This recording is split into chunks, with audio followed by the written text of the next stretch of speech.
temperature for the race. So we've got a couple early morning sessions, and we've got one late afternoon one. So it's going to be really interesting to try to dial the car into the track conditions. And I think it's going to rubber up a lot. Like, it was quite dirty yesterday when we walked the track, so I think it's going to really rubber in. Everyone's been talking about the big deal between you racing against your own team. But the thing I'm more interested in, Corvette bringing such an effort to the mountain. Have you guys been given any orders to go out and try and get pole, try and put the thing on the headlines on Saturday? I mean, we're here to win, right? That's what every single team in the pit lane comes here to do. So, you know, we're really excited to bring the Corvette here. You know, I did the first season with it when this car launched in GT3, and you know, to be here with Nicky and Simsy.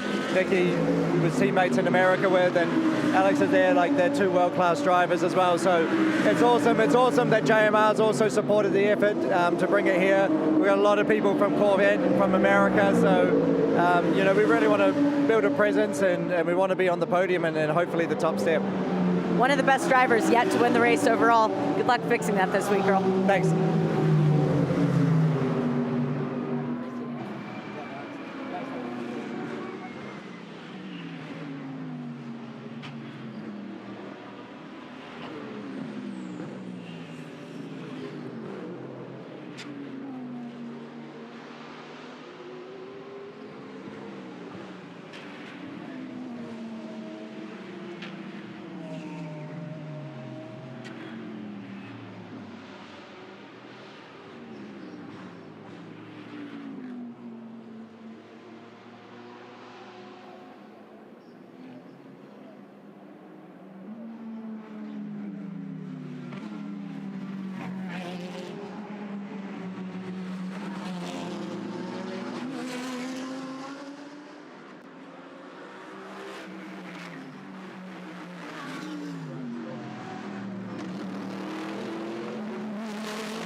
VR46 helmets down to sign, and old MotoGP memorabilia they must have picked up at Phillip Island back in the day.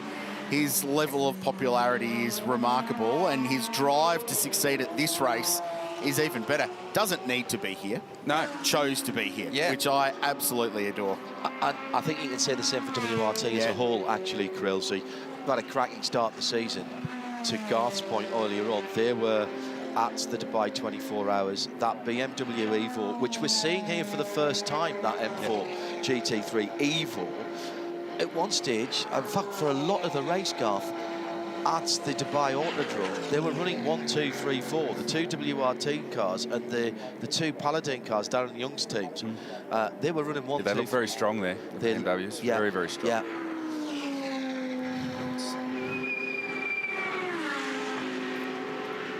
Great to see Lee Holdsworth at the top of the timing screen. He's gone purple, actually, on this lap as well, getting nice towed by one of the Mercs as he heads down Conrod Straight. Just a smidge over 270k before the kick in an Audi R8 GT3 car, and we'll get up the inside. This is a great combo. Mark Sini, Lee Holdsworth, Dean Fiore. If you want a good espresso, head down there. And if you want a good laugh, most occasions, head down to the Hallmark Property Group side of the Melbourne Performance Centre Team MPC garage. They've been doing this race for a long time, dating all the way back to a Porsche back in the day, as Kai Allen goes quickest now in the Penrite Racing Mercedes AMG with a 2-minute 04.38 GT. But you've pointed out something. I just want to point out the gap to second. It's currently 0.000. Literally nothing. 204.385 for Allen and a 204.385 for Lee Holdsworth. And a 204.46 for Jules Gounon, who now goes to the top. So top three only covered by 7/100ths of a second. 20 minutes into the first section of the weekend. If this is a little preview on what it's going to be like for the rest of the weekend, bring it on. Welcome to Bathurst. What a season for Kai Allen. Last year in his rookie season in supercars, finished 4th in the championship. That lad's got a future wherever he goes, hasn't he? He certainly has, and he's done a very nice job in this car as well. He went over at the Dubai 24 with the Groves, and that car was run by Get Speed, and he was part of the driving roster with Jules Gounon, and certainly had his notebook out over the course of the whole weekend, because if there's anyone to learn how to drive a Mercedes GT3 car from, it's Jules Gounon. So came back very strong, did a one-day test with that car down at Phillip Island and was very fast. Very, very fast, very impressive. So only a small amount of GT3 driving for Kai, as a very young driver just starting out his professional journey, but look to see him doing a lot more GT stuff in the future. There's an element of Brock Feeney about that, because Brock, when he got that opportunity in the 888 Merc here, had never driven a GT3 car and rolled in and ultimately put the thing on the front row. I'm like, oh, righto, okay. And he's since become one of the best local GT3 drivers, very successful in GT World Challenge Australia, and helped Brad Schumacher to the championship last year. So there's a bit of a vibe about that. It's a good squad too. The Groves have put together. Will Davison, 2-time Bathurst 1000 champ, a guy with a lot of starts in this race in GT cars as well. Back with that squad. He'll be enduro driver in the supercars, but good to see him there. And Brenton Grove, so they've gone the Kenny Habul route with this car, which is basically Brenton would be an AM driver if he was decided to race under his seating, but they've entered in the pro class, which they can do, but he will be up to the job. It's going to be a fascinating story to see how they play out. And there's 3 cars in the pro class going down that pathway. So the Penrite car, the Audi Team MPC entry with Brad Schumacher, who wants to have a crack at winning this race outright. Remember, a couple of years ago, Liam Talbot finished on the podium in exactly the same scenario. And then, of course, the 75 Express Sun Energy One Racing Kenny Habul car was Jules Gounon, Lucas Stoles, and the unofficial mayor of Bathurst himself.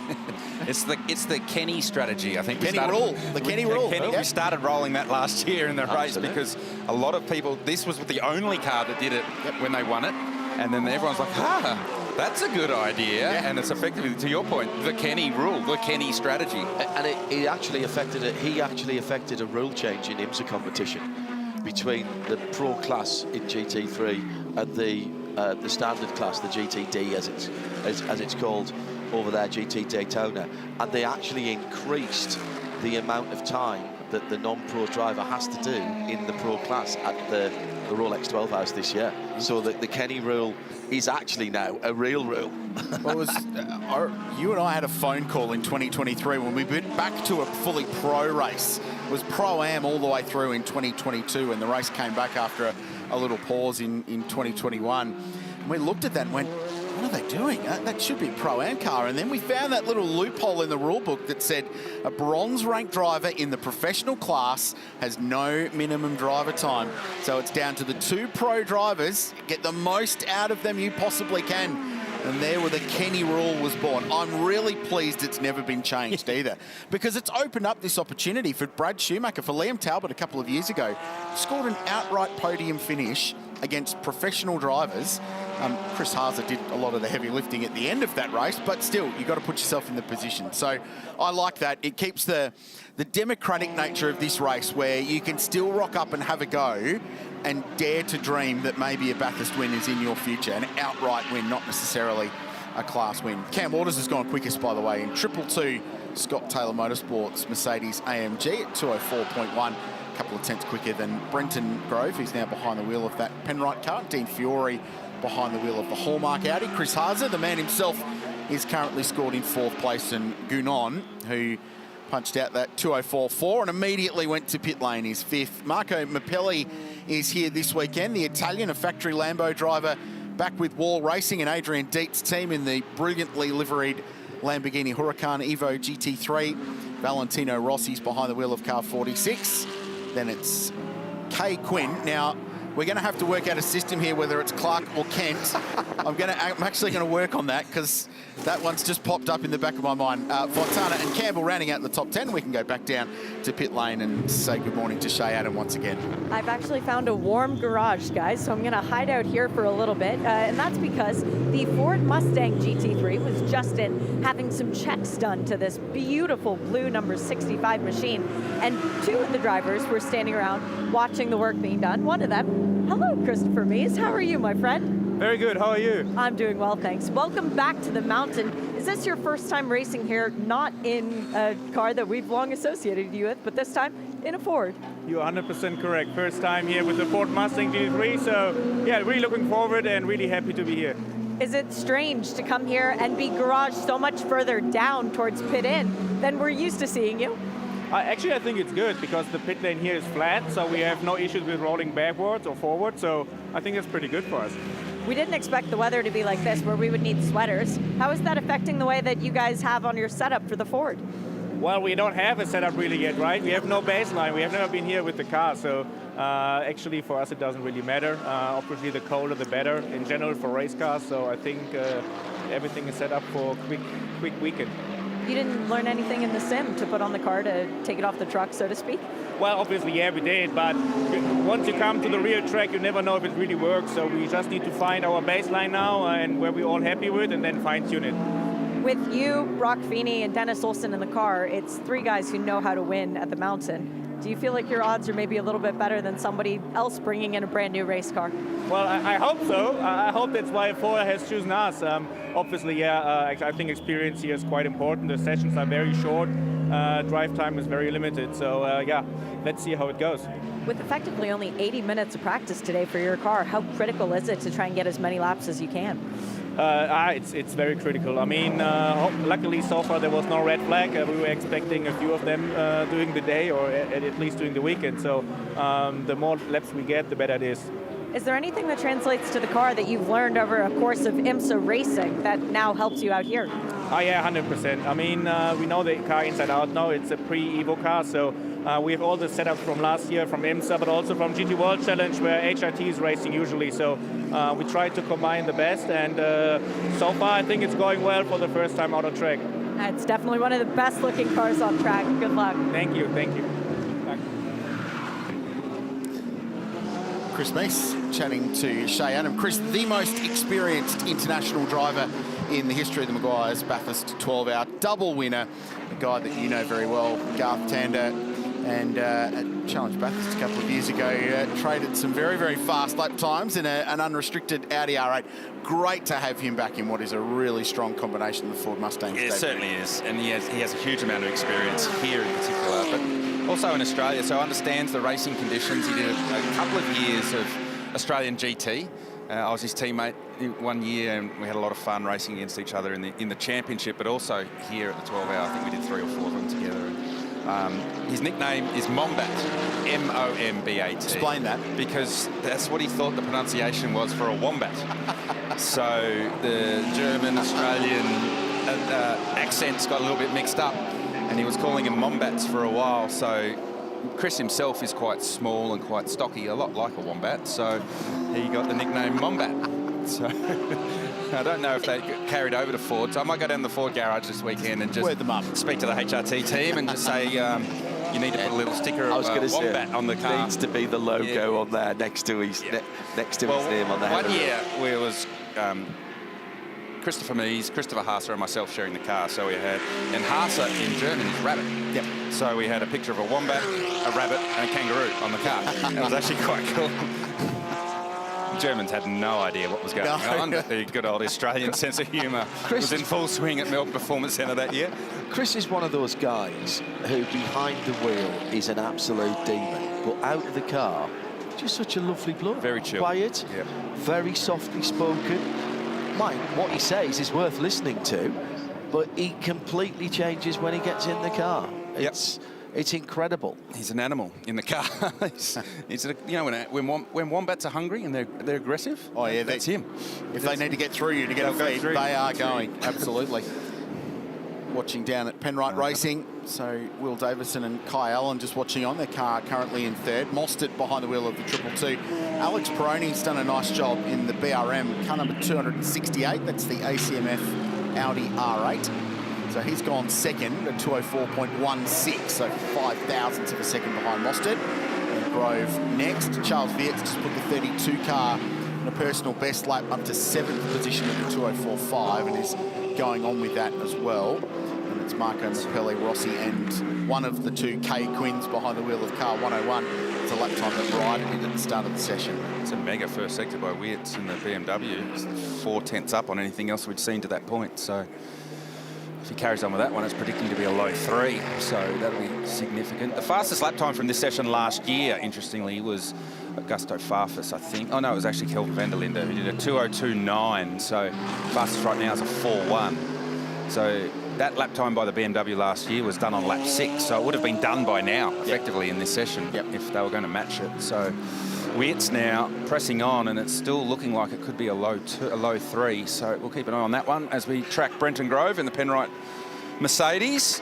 Brenton was also over at the Dubai 24, so he's got plenty of laps already this year. Had 5 drivers in the car there at that race, and Chris Lulham was part of that with Jules Gounon, and both those drivers end up this year will be driving for Max Verstappen's new GT3 Mercedes team in GT World Challenge in Europe. So it was interesting to get their take on things, and Brenton as well had the notebook out, taking notes from those guys, as you would. I had a long chat with Chris Lulham in the lane. I did more work down in the lane than the booth in the 24. Really enjoyed it, and another softly-spoken lad, but my goodness me, has he come on from the world of virtual racing, from the sim world. Yeah, absolutely. Actually, Kai Allen's a very gun sim operator and runs the sim at Grove Racing for all the engineers and everything. And he said he got as much out of talking to Chris about the sim stuff. I bet he did getting out of Jules talking about the real world, IRL stuff in real world. So in real life. Of the term. It's fascinating to see where motorsport's heading with that stuff, with the sim drivers coming into the real world, and now we've seen a little bit of it in the past with the Nissan program, but now it's starting to actually get real crossover. That lap from Vietz was good enough to put the BMW quicker, so first into the 3s so far this weekend, 2 tenths quicker than the best lap set a little bit earlier in the session by Cam Waters in the 222 at 204.1. Here's the 46. It is Valentino Rossi behind the wheel. Gave up a couple of seconds in the middle sector, having set a personal best first, but the BMW looks handy early on. So Vietz, Mostert behind the wheel of the 222, which is once again a great program. So out Lowndes in Mostert in that car this year. Cam Waters and Thomas Randall remain the other 2 drivers, and that squad raising funds once again for Prostate Cancer Foundation of Australia, which is the official charity. They've drafted in Barry Ryan from Erebus Motorsport to call some of the shots behind the scene. Ashley Seward's race team is preparing and running the car for Scott Taylor once again. It's a very strong combination, and Scott Taylor came out when they announced this program at the end of last year and said, I want to win this race with Aussie drivers as an Aussie team. I want to beat the Europeans at their own game and the Asians at their own game. So he's thrown everyone at it, and arguably one of the better GT3 drivers we've had from here in the form of Chaz Mostert. Parked the supercar success. He is unbelievable in a GT3 car. So they've got all the cards stacked nicely for this one. It's a very, very strong program this year. It's a curious team, that one, for me, because I mean, for our supercar followers, you've got Barry Ryan from Erebus running the show effectively on behalf of Ashley Seward's team. You've got Chaz Mostert, and if they don't start Chaz Mostert in that car, there's something wrong with him, because his first stints at Bathurst over the years have been exceptional. Cam Waters from Tickford and Thomas Randall from Tickford. So 3 supercars teams represented in this one entry. So fascinating to see how that goes. And then they've all got to race against each other next weekend when we go to Sydney Motorsport Park. So the friendship's only got a 3-day shelf life, and then they go back to being enemies again. as they're leaving on Sunday night, do you think they'll be blocking each other getting out of the car? Nah, I think it'll last till Monday. They'll probably have a beer together on Sunday night after the race, and then coffee at Cremmer in the morning. resume hostilities on Monday morning. On the drive home over the Blue Mountains. By the time they get back down to Penrith, gloves are off. Away they go for the supercar season, which starts next week. Looking forward to that, Craill. My first opportunity to see supercars live at Sydney Motorsports Park. Oh, you're hanging around for this one? I've been away 6.5 weeks. I might as well I've be been 7. tracking your movements. I've no doubt that you'll head down the mountain via a winery somewhere. That might be a possibility. Yeah, I would have thought so. That might be a possibility. Yeah, there's been a few visits to sample the grape-based, ready-to-drink product. Refreshment. Yes, around here and in New Zealand.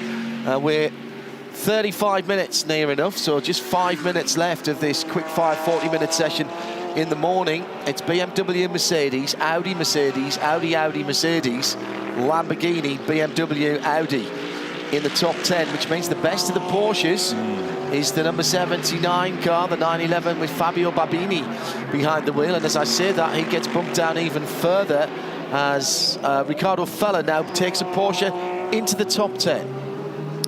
Saw Matt Campbell this morning, actually, at the coffee shop. He was just getting his morning kickstart and just was sort of yelling across the street. How you feeling? You good? Car going to be fast? I hope so. So curious to see how he goes. Currently down in 13th is Matt. But we saw this from Porsche last year. They didn't feature early at all, and they just built and built and built. Even in qualifying, they weren't really in the game. But once we went racing, they're much more started competitive. to come to the game. There's a bit of Marnus Labuschagne about them. He'll be 20 off about 100 balls. Fascinating. And then he'll get his ton off about 150. So start slow, but we'll finish quickly. And that has been the Porsche strategy over the journey. Back with Chaz Mostert probably goes more the Travis Head style. Yeah, bang. 6 off the first ball. Correct. Yeah, followed by a 4, and then probably another 6, and then he'll settle in. Yeah, good analogy. We'll keep those rolling over the course of the weekend for the cricket lovers amongst, especially if you're on the Australian side of that equation after the last summer. John, 4 and a bit minutes to go in this first of 4 40-minute practice sessions today. 2 for all comers, 2 for the bronze drivers only, and that will be practice number 2 and practice number 4. You catch all that coverage live. As always, lots of activity in and around the precinct here in the private residences and the campgrounds. That's up the top of Conrod Straight. But how about the crowd? At 9 o'clock yesterday, when the gates were open for people to go in, there were queues like I've never seen before. The track to town, which we went down to, did some interviews there. You're going to hear our programme on that later on today on RS1. If you go to radiolemans.com, all of the special programmes from here at the Meguiar's Bathurst 12 House. I've never seen so many people on the street on the way down. This is Friday.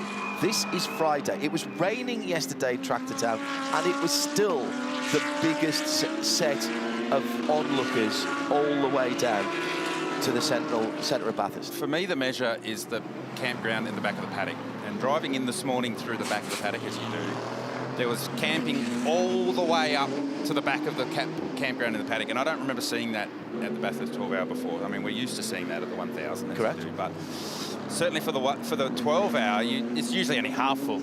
And you're just seeing year on year that campground starting to get more and more condensed and more full.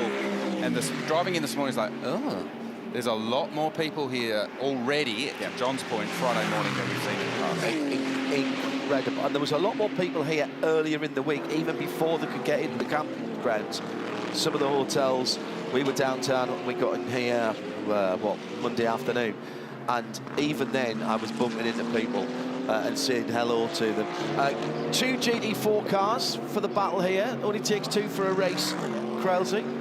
Yeah, it does. Team New Zealand, Aston Martin Vantage GT4 and the Method Motorsport McLaren will work up that class. And then there's 2 invitational class cars. So the V8-powered IRC GT, it's got the Camaro body shape on it, will be running with Axel Donaldson and Darren Curry and Danny Studdard, who actually owns the brand, behind the wheel this weekend. And the mighty KTM is back. David Crampton, having finally won the class last year after years and years and years of heartbreak and trying and disillusionment, they're back as the GWR Ram Motorsport Mercedes shortcuts at the top of the mountain. That Cooper M car Mercedes, I think it's got a problem again. Yeah, it's rolling very gently across the top of the mountain. I did get a message from the crew at Camp Shakedown at the entry to the chase. Drivers That's left. the Richard Craill fan club, is it not? I'll come to that in just a minute, actually, because you can take the Mickey, but they've done very, very good things with that over the last... Richard Craill fan club. Yeah, believe it or not. Oh, yeah, the merch sales. 12 months or so.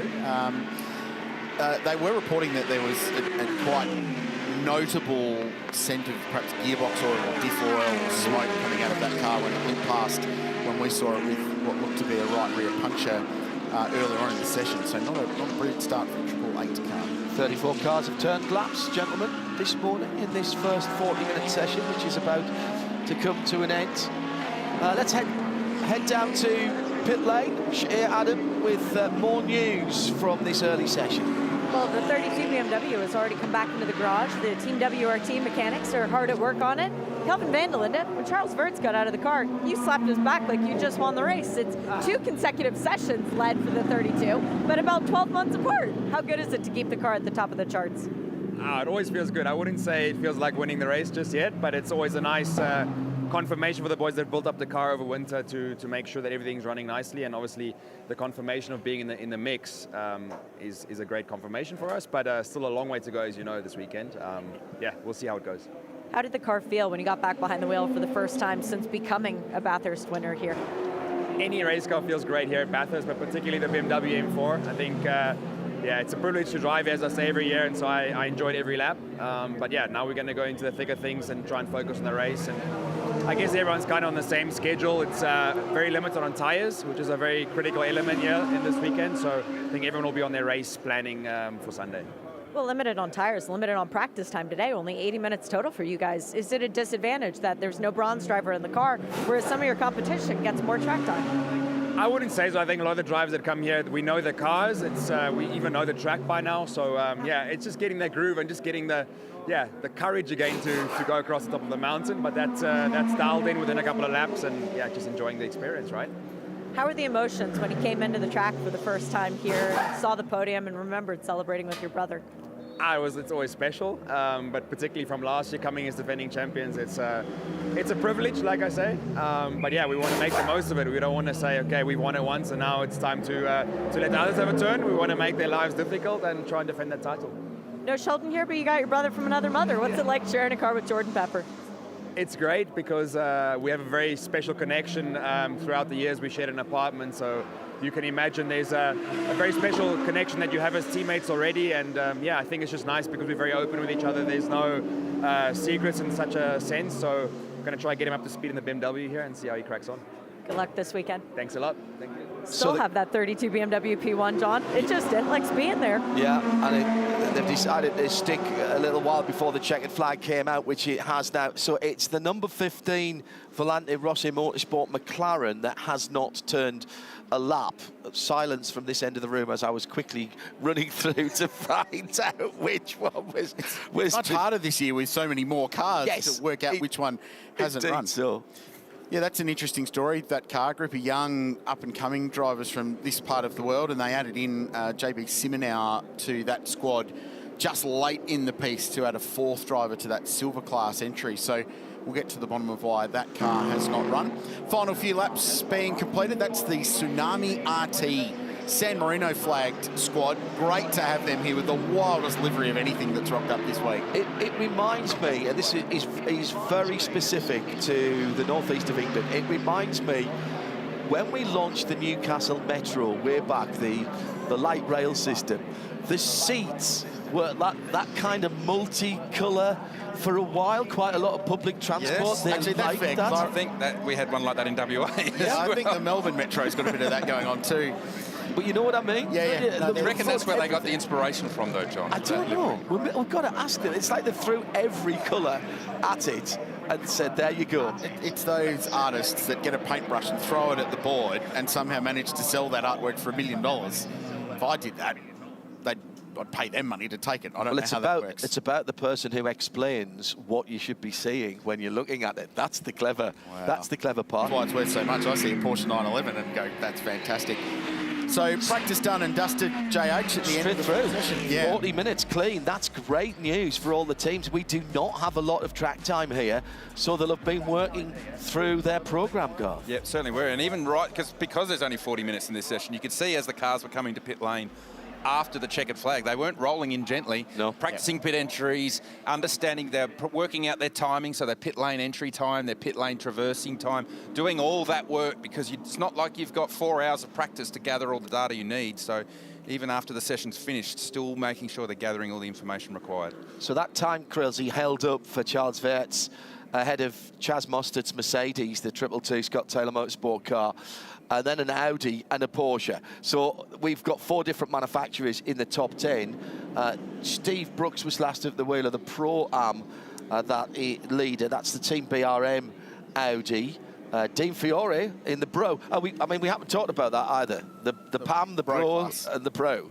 Bro class. Interesting to note Matt Campbell right at the very end as the local wildlife watches on. Morning to the team at Camp Shakedown as well. Matt Campbell right at the end. 17 laps completed for the Absolute Racing car number 911. Most of any car in the session, and right on their final lap up to 4th place. So it took him a while to get the eye in, the Porsche. True, the Marnus Labuschagne comparison starting to ring through. Labuschagne, isn't it? Labuschagne. Labuschagne. It's not how the commentators say it. Weerts, Mostert, Brooks, Campbell, Grove, the top 5 cars at the end of that one, with the Hallmark Audi in 6th. Then Will Brown was behind the wheel of the 55 Audi in 7th position. Lucas Stoles, the time set by Gilles Gounon in 75. Ricky Feller was behind the wheel of the 61 car right at the end. And the Lamborghini with Marco Mappelli, who did a bulk of the driving in that session at a 2:04.7, rounding out the top 10. All of those cars covered by less than 1 second. That's going to get a whole lot closer, John, as this day rolls on and we build up to qualifying tomorrow here at Mount Panorama. But the next session will be a bronze-only session at 11 o'clock local time. So they've got 90 minutes to debrief, unpick the data from that session and work out how it's going to play out when they roll back out later on this morning. Don't forget, if you want to join the conversation, use the hashtag B12HR. And if you want to get in touch, it's at RSL_studio. That brings you in. Thank you to all that have done that. For those of you here at the circuit, don't go too far away. We've got plenty of action for you on the track. For those of you further afield, either watching on YouTube or listening on RS1, on RS1, we have some more Bathurst content coming for you. As we say, for the moment, a fond farewell to you. Adieu, if not goodbye, as we are on Fast Friday. It's practice day here for the 2026 Meguiar's Bathurst 12 Hours.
The longest running one-make series in the world, Ferrari Challenge, is back at Mount Panorama for their second year running here in this part of the world, and it's going to be another brilliant weekend to start off their season at 2026. Ferrari Challenge Australasia, practice number 2 of the weekend. We've got 30 minutes coming up, and it's going to be a fast and frenetic session from what we saw earlier on this morning. Now, of course, we know this place very well. 3 hours west of Sydney, you find Mount Panorama, a 6.2 kilometre racetrack of pure driving genius. And for these Ferrari Challenge cars this weekend, we'll see top speeds in excess of 300 kilometres an hour. And of course, the elevation change we speak of so much here at this particular place, over 170 metres from the bottom to the top of this racetrack. 23 turns in total.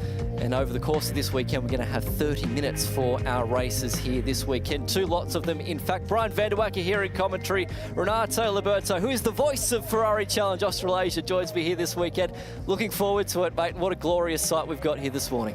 It's always lovely to be back here at Bathurst. It's, you know, globally recognised. Obviously, a lot of drivers from around the world want to come here and race, and we're very fortunate to be able to bring a whole bunch of Ferraris here to enjoy as well. Another strong field for season 2026. We've got 14 here this weekend to come and play at this wonderful racetrack. And from what we've already seen in season 2025, it's going to be a really strong contest, you've got to say, this year between Antoine Gattani and Enzo Cheng, because the news throughout the off-season is that Enzo Cheng is stepping up from Coppershell into the main Pirelli class this weekend. That's right, and I mean, already we've seen in FP1 this morning that those two have really stepped the pace up. But what's so great about this series as well is bringing other drivers in from different regions. Rick Armstrong from NZ, a guy who's very experienced racer over there, has come in this morning and thrown his car right at the top of the timesheets with Enzo and Antoine. So it's those two had their own little sort of battle planned, but all of a sudden Rick's turned up and sort of spoiled the party a little bit. So I'm really looking forward to seeing how the track's revolving, how their times drop as well over the course of the morning.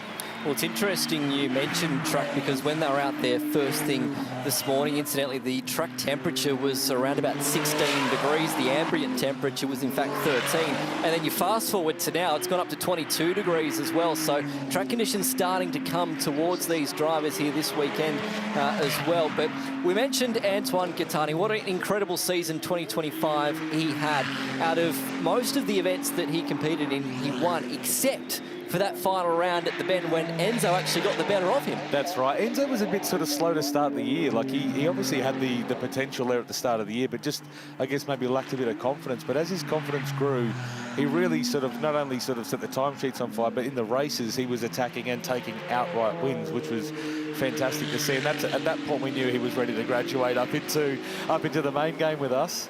But we knew he always had the pace, and I think the key thing with those two guys is that they're now going to be racing for the same trophy every time they go out. They're not going to be sharing podiums, they're going to be competing against each other, so it's really going to push them.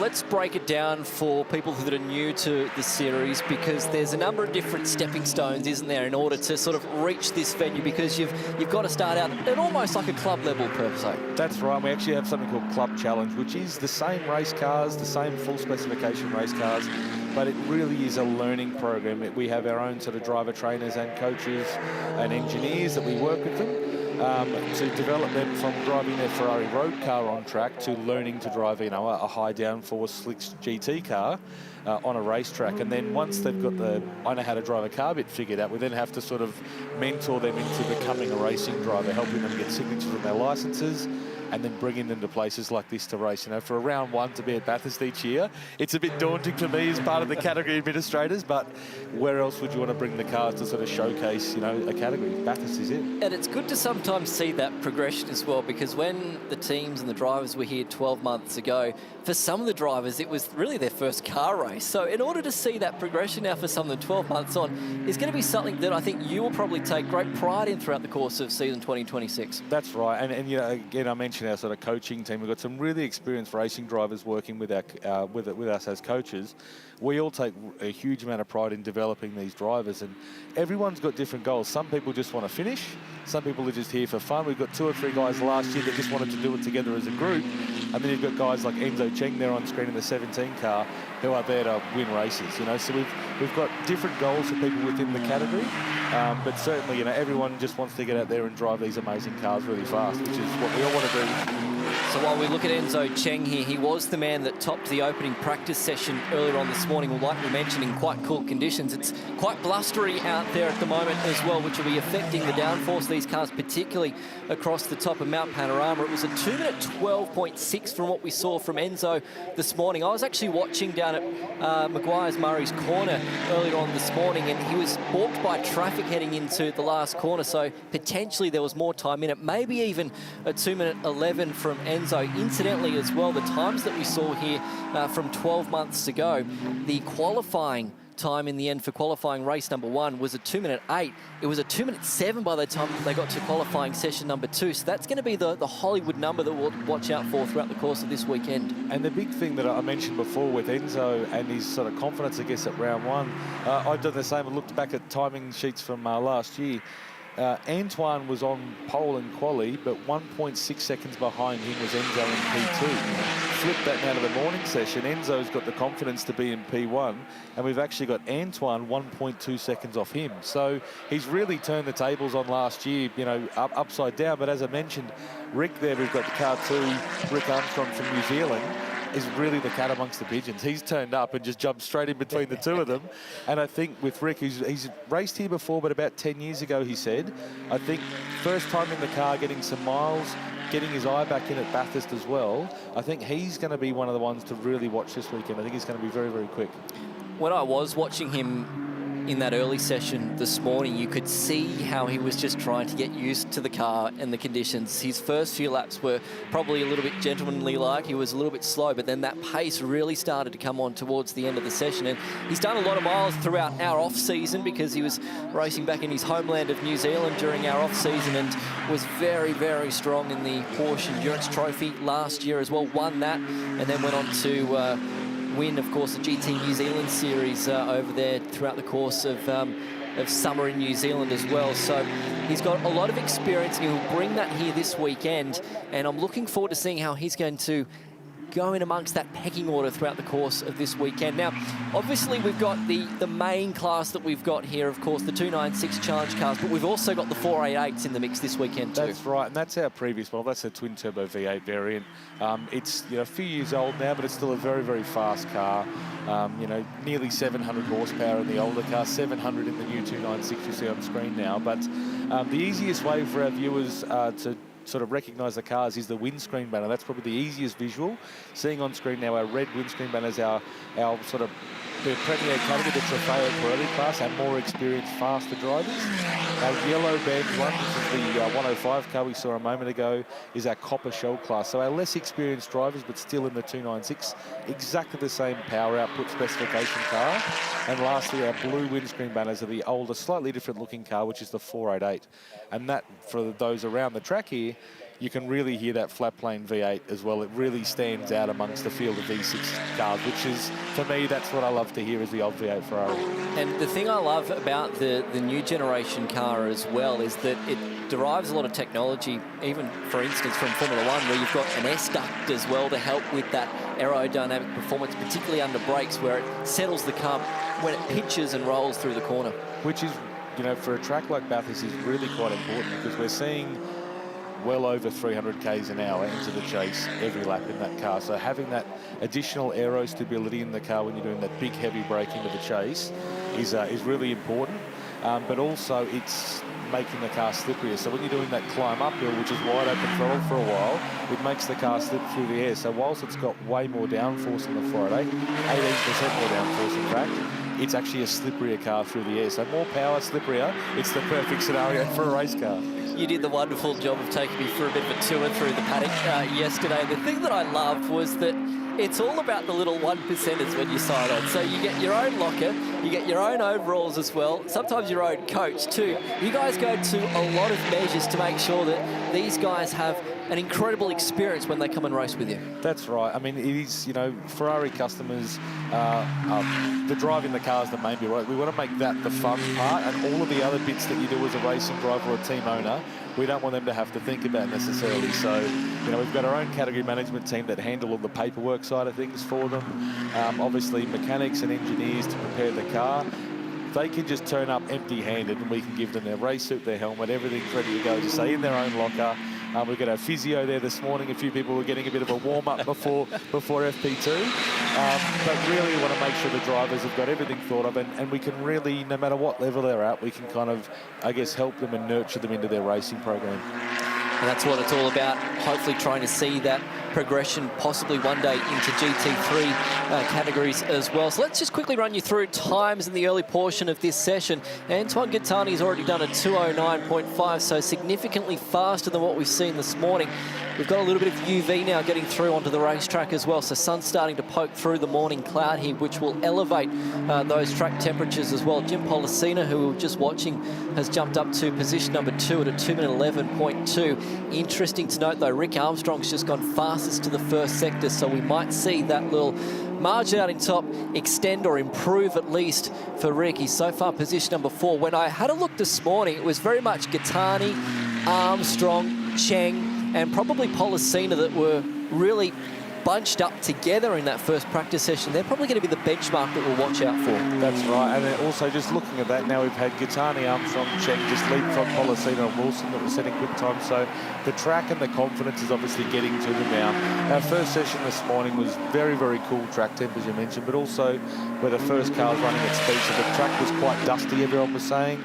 Over the top, they didn't have a lot of confidence in the front end of the car, and that's where, you know, a GT car around here, so much of the lap time is derived out of that middle sector, being able to commit at such high speed with high downforce. It's a good point that you mentioned, because this really is a public bit of road for 350 odd days throughout the year. It is 60 km/h speed limit around here at Mount Panorama, and you can tackle it in your road car. It's incredible whenever you take guests at road car speeds around this particular place. They're blown away at the race car speeds that they can do across the top of the mountain. Particularly to note, I was going through some of the data this morning with some of the coaches, and they're saying 220 kph at the tip-in point at Skyline. That's some serious commitment. Yeah, and one of the things that's probably not immediately obvious as well, as a challenge car, we run the carbon ceramic braking package in this car, so they have incredible braking potential. But there is slight differences between the two. So the 296 we see on screen now has got a carbon ceramic plus or R package, which is a slightly different compound rotor and pad to give the cars a bit different feel. But they're actually a fly-by-wire brake pedal as well. So very much what Formula One has now, and that gives us flexibility with software and ABS programmings to make the car, depending on the driver, respond a little bit differently to the brake pedal. And in the 488 challenge, we still run a carbon ceramic package, but again, it's a different compounded package, but it's a more traditional pedal into a pedal box that goes into, you know, your reservoirs that way. So it's a slightly different feel for the two drivers, but the braking potential of these cars is staggering.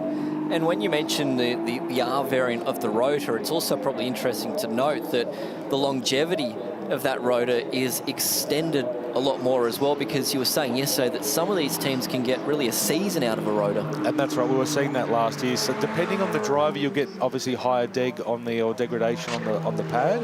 But we were seeing cars doing a full season on the rotors last year, and some of them are doing a couple of sets of pads across a season of racing. You know, and we're not talking about slow speeds either. We're saying, you know, here we're doing nearly 300 k's an hour already. We're seeing, I think I saw a 295 or 294 before, in that first part of the chase, before they're actually down the hill. So the cars take some stopping, and during the day, well, I think once the grip comes up a little bit more and they're carrying more speed into the chase, you will see the glowing front rotors on these cars, which is, you know, a spectacular photo opportunity for those guys with the big long lenses in the chase. It's awesome to see.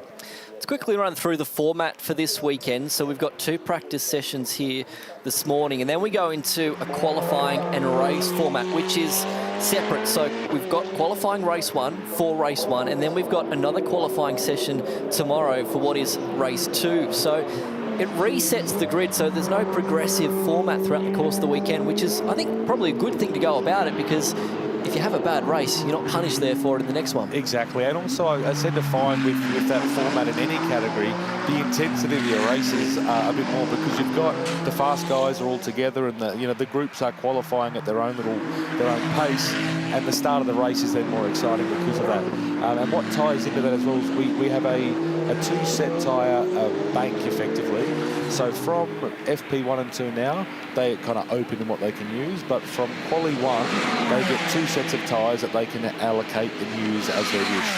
Looking at Enzo Cheng here on screen, he's gone fast the first sector, a personal best to the second sector, so we'll see what he can do here as he jumps on the brakes down into the chase. Left-hander here, about 110 kph through the centre of the corner, back down to 4th gear, and he'll make his way down now into Meguiar's Murray's corner. Still 13 minutes left in the session. The time to beat at the moment at 2:09.5 as Cheng works his way through the final turn and now across the start-finish line, and does improve the lap time, albeit by 3/100ths of a second. He does a 2:09.502 now to go top of the timesheets.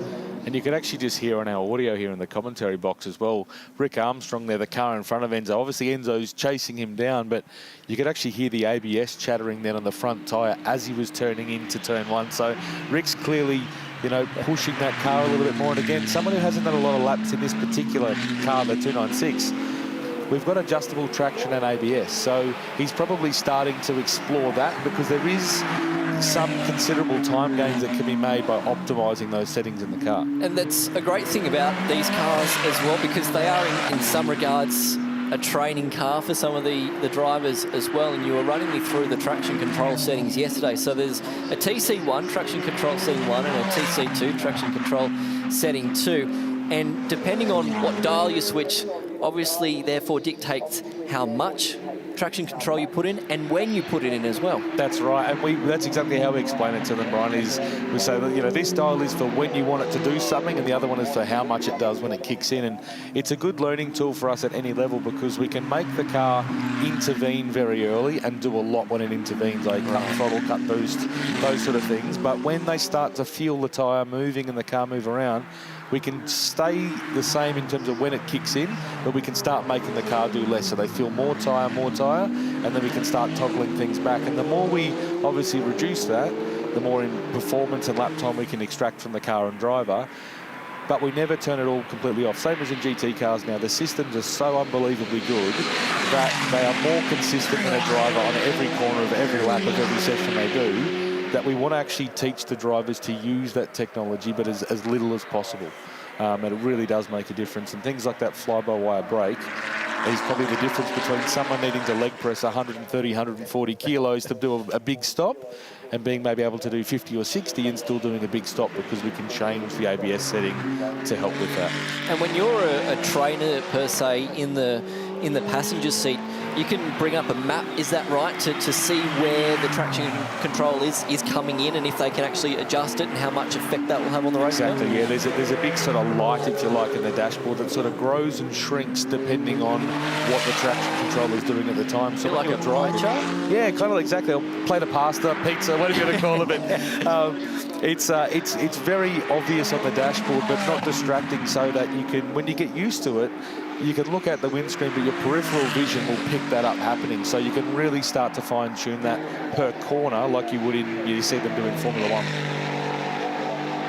Another big season, of course, coming up for Ferrari Challenge Australasia. We start the series here this weekend at Mount Panorama, and then in a couple of weeks' time, off to Phillip Island, the Bend Queensland Raceway. We'll round out the year at Sydney Motorsport Park as well. Great variation of tracks there for these drivers to get their hands on throughout the course of the year. And over the last 4 years, we've done 3 years of Club Challenge, and then the Ferrari Challenge first time last year. We've done all of those circuits before with the Club Challenge program. So we've got data for all the cars, we've got setups, we've got tyre knowledge. And for most of our drivers, they've all done a bulk number of laps there. So we're not turning up green necessarily. But it's a great mix, obviously for these cars, the GT cars love places like the Bend, Sydney Motorsport Park, Phillip Island, because they're fast and flowing. but we've got quite a few drivers here representing our Brisbane and Gold Coast dealerships. So putting an event on in their home state is great because they immediately get a performance advantage because it's their home track. And you know, QR was one of my tracks growing up. I raced at. One of the things I love about it is the fact you can view the whole track from pit lane, effectively, on the corporate suite. But that round for us is actually going to be a standalone round as well. So we'll have Club Challenge and Ferrari Challenge running on the same weekend at the track with a whole bunch of dealer activities and track programs for customers in their road cars. So it really is our own little Ferrari event for the weekend. So anyone watching that wants to get to that round later in the year, keep an eye on their calendars because that will be more Ferrari than you can you can deal with. And you mentioned it, you're going to lead me down that path. The dealerships play a big role in this particular class, along with a lot of the personnel that you have here this weekend. You're saying 90 staff for 14 cars, but it's a real dealership vibe. Explain how that works, because it's different compared to other forms of motorsport. That's right. More traditional racing will be, private teams that own the cars and obviously have, full-time mechanics just from the race cars. But the majority of the mechanics working here this weekend prepping these cars are the guys who are servicing Ferraris and working for us in the dealerships, 9 to 5, Monday to Friday. We obviously add additional staff to them, which are motorsport sort of technicians that come and help at the race weekend. But all of the prep work and that's done is by the dealers. And we have a dealer trophy, so the dealer that the customer is basically representing, whether that's Brisbane, Gold Coast, Continental Cars in Auckland, they earn points in their own little sort of dealer championship, which is kind of cool for the year as well. And this weekend we also have multiple dealers represented in that part, but also the dealer teams that are running the cars. We have MC Corsa, which is our Ferrari Sydney dealer, running 10 of the cars, and Zagami Autosport, which is our Ferrari Richmond, our Melbourne dealer, running 4 of the cars there. So as you say, it's very different to other categories, and what it does mean is we do things like data sharing. At the end of every session, the fastest driver of each class, their data is shared to everyone else within that class. That's video and onboard telemetry of the car is available to be shared. So with the idea being that we are progressing and developing everyone as we go with that. If we find a unique setup change, it's shared amongst the cars in terms of that knowledge as we grow the category, together. Yes, it's competitive. Last year we had Antoine and Enzo, as we spoke about, competing. Same applies this year. The same team is running those 2 cars. The same coach, Ben Porter, is coaching those 2 drivers with the same engineer, but they're competing against each other. Enzo Cheng here coming across the line, the first 2:07 of the weekend, if you don't mind me saying, so bangs in that lap time, and only really a whisker away from the fastest lap that we've seen here for a Ferrari Challenge car in qualifying last year. So some quick times coming through already, a 2:07.9 then for Enzo Cheng. Gattani is positioned up at 2 from Policina, Armstrong and Wilson now the top 5, but again, first little throw up the dice for Enzo Cheng here in practice 2 as we get closer to qualifying this afternoon. We were sort of, I don't know what strategy they've gone out with tyres. They could be using a scrum set from before. They could be running greens, but I think at this stage it'd be a bit of a waste of the performance window of the tyre. But myself and the coach has been chatting. We think there's probably a high 4, low 5 in these cars for these guys. These guys as they sit. If we put, a Lockie Manif or a Ben Porter or Sam Brabham in, coaches in the cars, we'd probably see a couple of seconds beyond that. But I hope today in qualifying, my dream would be to see a 5 up there for our drivers. That'd be a huge, a couple of second improvement on their performance from last year, which is what we want to see, continual improvement of our drivers. So in the corresponding session last year, it was basically a 2:08 flat, and that was even in qualifying 1. Of course, we've got an added practice session here this year as well, which certainly does help a lot of these drivers come up to grips with these cars. But I think for my mind as well, Ren, it's the year-on-year progression, because like we mentioned at the start, a lot of these drivers had never really been to this place, let alone driven a race car before, and now that second year of this category here in this part of the world, it's nice to see these drivers now with 12 months experience behind these cars really starting to piece together the laps, because as we know, there's no perfect lap, but in order to get these cars right and a good time, it takes a lot of manpower. Absolutely, and outside of the racing, there's testing, there's test days we do, but a lot of the drivers spend time on the simulators as well. Quite often they'll do it with, great thing about the internet now, one of our drivers, David Trewern, is based up in Queensland. His coach is Lockie Manif, he's in the Southern Highlands in New South Wales. they do live coaching against each other on things like iRacing, you know, or Assetto Corsa on their sim. And that's an awesome way for them to not only learn to do a lap time in a car, but learn racecraft, you know, learn about sort of, you know, dealing with traffic and all those other things that usually you would have to jump on to a racetrack to do that. But you can learn some of that via a simulator, and with a coach on board supporting you in that as part of the learning program, it's a great way of sort of, I guess, accelerating that learning as well. It's incredible how far that technology has come, and the scary thing is it continues to evolve as well and just get better over time. As we have a look at Rick Armstrong again as well, new this weekend to the category. In fact, when you look through the entire entry list really for this year, a lot of new faces when it comes to Ferrari Challenge Australasia, which is again another mark against the category to bring in new drivers into the series as well. 6, in fact, rookies into the class for this weekend. So it's going to be interesting to see how they will progress throughout the course of this weekend, but what an incredible place to make your debut. Yeah, I was going to say, if you're going to be driving a car this fast, Bathurst is probably one of the last places you would want to necessarily dip the toe in, but at the same time, you know, it's one of the amazing things about Ferrari Challenge around the world is that it does give you access to tracks you wouldn't normally, you know, get to.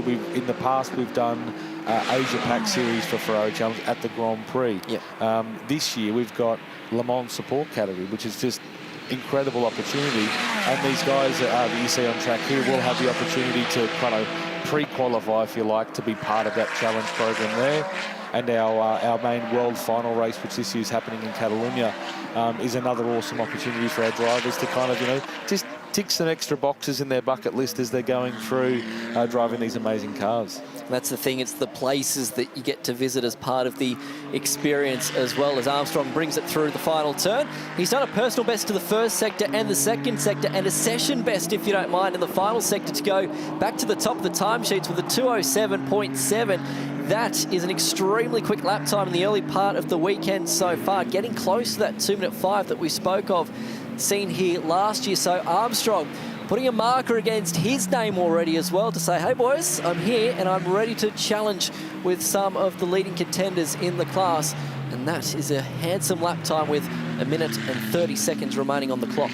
And it's interesting, I've been watching the times. Rob Wilson currently sitting P4, so Rod's a very accomplished driver, has been around motorsport for a very long time, but he's also the team principal of the Zagami Autosport Group. So he runs the Melbourne team, but he's also driving one of their cars here this week. But what I have been watching for Rod is lap times, second and a bit off the pace, but he's consistently the fastest car through the speed trap.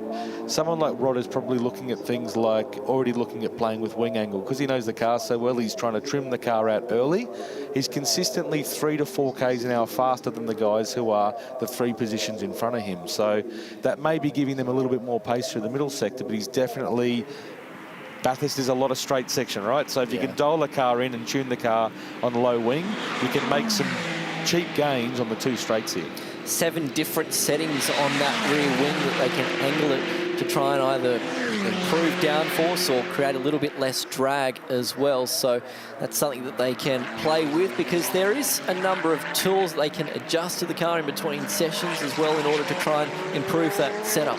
That's right. We don't have... compared to, say, a GT3 car that has a huge amount of, different springs, different shock absorber valvings and adjustments they can make. Because we're our control class, we do have a sort of more finite set of things we can change, but things like ride height adjustments, sway bar settings, they're not in-cabin adjustable, but they are manually adjustable in the pits. And then, of course, the wing as a tuning aid for the rest of that setup of the car is important. And probably the big thing at a track like this we've found is, for a 30-minute race, is managing that front tyre, making sure you don't sort of work that front tyre too hard because that middle sector is so important. But if you're trying to get a move done, there's not many places to get a move done and make an advantage here, and up the top there is a couple of nice spots for that. So making sure that front tyre is managed well throughout the 30-minute session is important. And typically Mount Panorama has been quite high in terms of tyre load, not so much tyre wear. A replay here on screen of cars coming through Meguiar's Murray's corner and just dropping off the right-hand side of the car and using all the exit ripple strip and then some to complete a lap and go across the line. our race director Anthony Jenkins mentioned in the briefing yesterday about track limits, and they said if all 4 wheels are off, you've exceeded track limits. I think that was Adnan there in the 88 car, just exploring a little bit of where it needs to be, and that's about as much as you'd want to get. You'd want to get that car dirty this early in the weekend. Well, even if you explore track limits there at the final turn, you're not going to get much of a gain out there because there's grass on that exit ripple strip and you're in a world of trouble. So it was Rick Armstrong that topped the timesheets in the end, a 2:07.7, a very strong lap time in the end compared to a 2:07.9 for Enzo Cheng in second, Gattani in third from Wilson, and Moore in position number 5. In fact, that's a really good effort then from Moore, of course, leading the Trofeo Pirelli 488 class in the end, so really mixing it with some of those leading contenders. Just outside of that, though, Jim Pollicina has done a personal best here, so there might be a few little improvements towards the back end of this session. He's just flying through the back end of the shot there as well, so we'll see what he can do here as he heads towards the final corner here, Meguiar's Murray's corner. Jim Pollicina 6th so far on the timesheets. He was up towards the pointy end in the early part of this session. We'll see if he can improve here this time by. And does, but only 1 spot, goes to position number 5 at a 2:09.2, and that will probably do it for the session. It just bumps more back to position 6. So far, though, we've had a pretty clean weekend. We only saw 1 intervention of the red flag in practice number 1 this morning, which was only for a few minutes. So really some good track time for these cars here this weekend as we lead into qualifying this afternoon. And that's the big thing we impressed upon them is, let's not lose too much time in these 2 30-minute sessions. Use them as a slow build-up, and that's what we've seen, over the course of that 30 minutes, without people changing tyres to sort of get some quick time there. We've just seen those times consistently dropping for everyone over the course of that session, which is what we want to see. And obviously when they bolt those new set of tyres on as part of their bank for quali, then that'll be the green tyre run, and we're hopeful, obviously, between now and quali, we get a bit of extra rubber down from the other categories to sort of help bring the track to life. The temperature's going to come up a little bit as well, we hope, and we should see those times. We haven't sort of got a bet going, but I reckon we're going to see something with a 5 in it. Right. It's going to be pretty competitive, I think. A 5, you've heard it from Ren straight away. So looking forward to it. The wind has picked up here at Mount Panorama on this Friday morning. Hope you're enjoying the action. Of course, we've got another important session for the Bathurst 12-hour cars. The bronze driver only session coming up next. Hope you're enjoying it. This is the Meguiar's Bathurst 12-hour.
It all happens quickly on Friday at the Meguiar's Bathurst 12-hour. Welcome back to our live coverage from the mountain as we get set for practice number 2. Another 40-minute hit out, this one for the bronze drivers only in GT3 cars. The invitational class cars and GT4 can also run in this session. Richard Craill, Garth, Tander, John Hindhaugh with you, and Shay Adam will be in the pit lane for us over the next 40 minutes as we continue our journey, our build over Friday. And I love the way this event, gentlemen, gathers momentum across the day, and it builds and builds, and then we get into practice sessions tomorrow, which are an hour long, so more time. Practice 6 is important because it sets the split for qualifying 1 and qualifying 2, and then we build our way up to the Pirelli pole battle on Saturday afternoon, and then of course the race start on Sunday morning. So this is an important session, Garth, for the bronze drivers to get some laps, get some miles, and get comfortable at Mount Panorama ahead of a long weekend where these guys are often under a fair amount of pressure. Yeah, I would have say the vast majority of these drivers, this will be the first lap they've done of the weekend as they roll out for the first of 2 bronze sessions. Mount Panorama needs no introduction. 6.214 kilometres of the best stretch of tarmac you'll find anywhere in the world. How many laps you done round here? Oh, I don't know, but it'll be in the thousands now.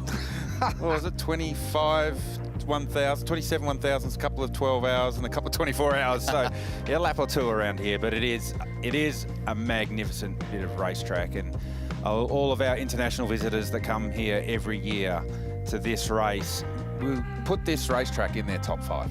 Yeah, and speak to Jules Gounon about this place, and he gives it a more ringing endorsement than any international I have ever talked to, and his opinion matters more than many of them because he is one of the best in the world. For timing purposes, we will refer to those 3 sectors. The first one up to the run up the hill to Reed Park. The second sector is 30 seconds on a push lap across the top. It's all the unbelievable commitment stuff right where we're looking at now across the Walter J. McPhillamy Park, and then on to Brock Skyline, and then the dive down the hill towards the elbow. The final sector, it's all flat out, but with 2 of the most important braking points on the circuit as well at the end of the chase and then into the final corner.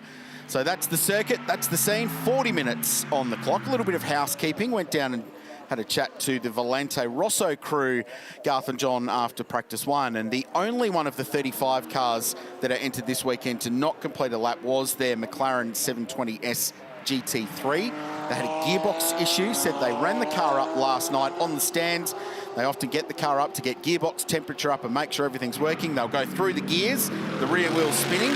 Last night, absolutely fine. This morning, no bueno, no gears. So they've been working on that. They feel like it's fixed. Now, that car cannot run in this session. They've got silver class drivers.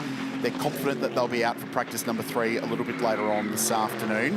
And then they're going to hope to try and get some dispensation for their younger drivers to get some laps in the 4th practice session this afternoon, which is a bronze driver having missed that first session. That'll be up to race control to manage that. So hopefully we see the McLaren back out there this afternoon. But the last thing you want when you roll into a big enduro at this place, Garth, Tander, is to be on the sidelines in that first practice session. Well, there's so little opportunity for practice laps this weekend. We talk about for the Pro and the Pro-Am cars only getting 80 minutes today and then a couple of 1 hours tomorrow. Then that's it. You're into qualifying and go racing. So when you've got a new car to the country, a new car to the team at Volante Rosso, the McLaren 720, you need as many miles as you can get. And they shook the car down at Queensland Raceway, and that's it. And Queensland Raceway and Mount Panorama are the same in the fact that, yes, they're racetracks and they start and they finish, but other than that, you learn nothing at Queensland Raceway that's relevant for Bathurst. So, yeah, they needed those 40 minutes. Yeah, that's about it. That's it. So, understanding the car and what it needs, missing those 40 minutes. And for the drivers, you know, they've got a driver that's never been here before, a driver that's never driven a GT3 car before, and so any miles is gold. So to miss out on that's, yeah, a real issue. So they've got some work to do and working on their car, and we'll bring you up to speed with their story as the day was GMR, the Asian team flagged out of Hong Kong that's been here for so many years and have challenged for race victories. They had a really challenging opening practice session as well with their Mercedes AMG. We saw them coming back into the lane with a puncture, among other dramas. So That is for the pro session a little bit later on. Practice 3 is for all drivers. Practice 4 is another bronze session at the end of the day as we continue and work through and learn some of the new names and the new faces that are taking part at Mount Panorama this weekend. And one of those is a couple of Porsches. So 5 Porsches here this weekend, which is exciting. And it's great to have high-class racing here for the first time. Danish flag team, they've got Anders Fjordbak and Keron Lee behind the wheel of this car, with their pro being Dorian Boccolacci, who is super fast and is going to be very exciting to watch. To bring us up to speed as we jump down into the Elf Oil pit lane, is Shea Adam. And guys, you were talking about the advantage of having a bronze driver in this category, so I found one of the pro class cars that is out and running. Shugunon, you know how to win this race before. Kenny knows how to win this race. But what kind of an advantage is it today when you guys get literally double the track time of the other pro runners? Double the track time. We get a bit more, that's clear.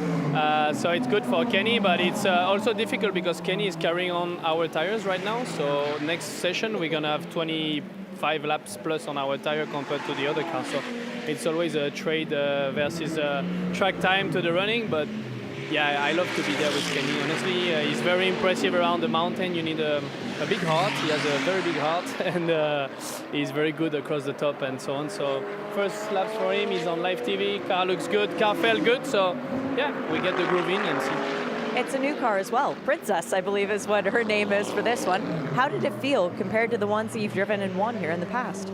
So the Princess one was actually the first one in 2022. That was a very special car because normally Mercedes-AMG comes always with a roll cage that's grey.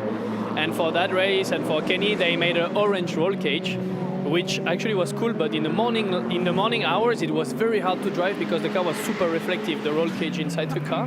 And that car did new before Bathurst race back to the museum of Kenny. So that was the Princess one. But this one already did the Indianapolis, I think. Still very, very new. Car felt really good this morning. That's the strength of IMG also. I drive so many different cars, but you go in Australia, in France, in UK, and they all feel kind of the same, just different setup. But that's the German rigor, how do you say, their system is always very robust, and you always get the same feeling in the car, so that's very good. You were driving against Kenny and against 75 Express at Daytona. How good is it to come home and be under the family banner again? Yeah, it's very good. I was a bit sad to not be with Kenny, but it's the way with Mercedes. Sometimes you have to rotate between teams. So I wished him all the best. And of course, of course you want to win yourself. But when we retired, I was cheering for him, and they fell short by 2 seconds, which is quite frustrating. In 2017, I fell short by 2/10 with Christopher Mies at that time in GTD, and I remember the feeling standing in the podium and you see the 4 Rolex Daytona passing in front of you. You fight it for 24 hours, and there is just not for yourself. So Daytona is the race where in Bathurst you finish P2, you're happy, let's say, but in Daytona it's all for the win. So yeah. Well, with 5 podiums here in your last 5 attempts, how badly do you want that other win? And how much do you think it will inspire Kenny that he didn't get the Rolex about a couple weeks ago? Yeah, for sure. I mean, every time I come to this place, I have goosebumps. I've said it in many interviews because it's the truth. You arrive here this morning, first lap. I was lucky enough to arrive first in the mountain because I don't know, some cars were quite slow at the beginning. So I took the chance to enter first in the mountain saying hi. And it's just, I just love this place. I rewatched the race we won. I see the emotion we've got. I still remember. And I had 2 very difficult years until now. A lot of bad luck, except in Bathurst actually, where I got my only podium nearly last year. So I really hope we can do something well. But once again, the mountain chose this year, so I hope she chooses us again. We do too. Good luck, Sean. Thank you. Thank you. Good to see you. Shea Adam with 3-time Meguiar's Bathurst 12-hour winner, Shugunon, who is one of the best there's ever been at this place. A bit to unpick from that chat, actually. The first and foremost is I love that Kenny names his cars, for starters, and that Princess has been retired. And that was the car. They damaged a chassis, so they had to lift that car out of the 6th floor where his museum is in Connecticut, lifted it down, shipping containered it up and sent it down under to race, and then it won. And then it got a podium the year after and a podium again last year. So he's elected to retire that car as well as the one that won in 2022 and has gone to the basically new chassis that And Jules is correct, it raced the Indianapolis 8-hour Intercontinental GT Challenge round late last year, but that's the only running it's done, and then it was sent to Australia for this race. Some good drivers out there, but Kenny should be among the top runners here. He is one of the best bronze drivers in the world. Yes, that car is a pro car, but Kenny is a bronze, and therefore that's why that car is allowed out. It is only the bronze-rated drivers that are allowed out in the sessions 2, and then the final session, session 4 this afternoon. Kenny Hindhaugh was second in the corresponding session last year. So to your point, John, certainly one of the fastest bronze drivers anywhere in the world. Goes to Daytona, he's super strong there. He's very fast at Indianapolis.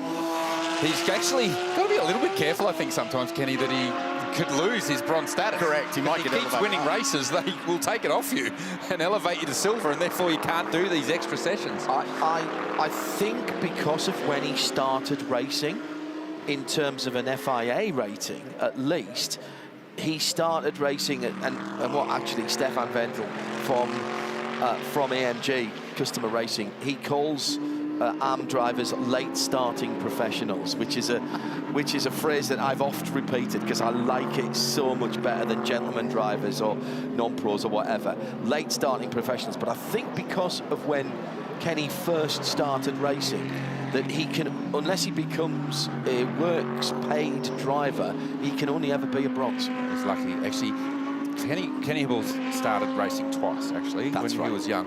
He did the same year in Formula Ford that I did back in 1997. so Kenny was in the Formula Ford Championship. At that stage, the motorsport thing wasn't for him. He went off, became very successful in business, and now he gets to come back and enjoy himself, and it's great to see. I'm not sure who that dates more.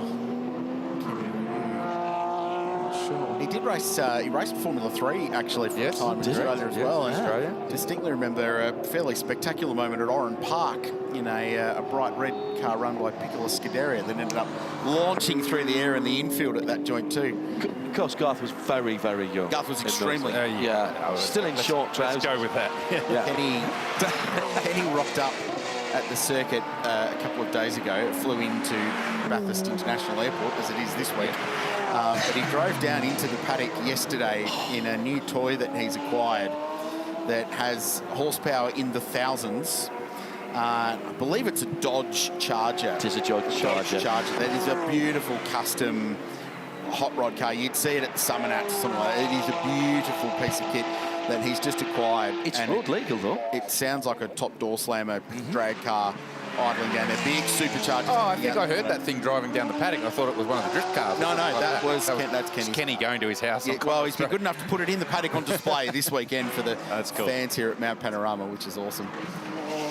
Maxime Oostin, the Dutchman, 22 years of age, making his debut here at Mount Panorama, and he's a bronze driver in that he is inexperienced, but he will go up the ranks very quickly, you feel, because he's a young man who's already gained a lot of experience in GT World Challenge competition across Asia, across Europe, and in sprint and enduro racing, and has already won his class at the Nürburgring 24-hour as well, and was the Silver AM class driver, Maxime, last year too in GT World Challenge Asia. So he's with Team KRC, which is a brand new squad with the BMW, the third of the M4 GT3s here this weekend.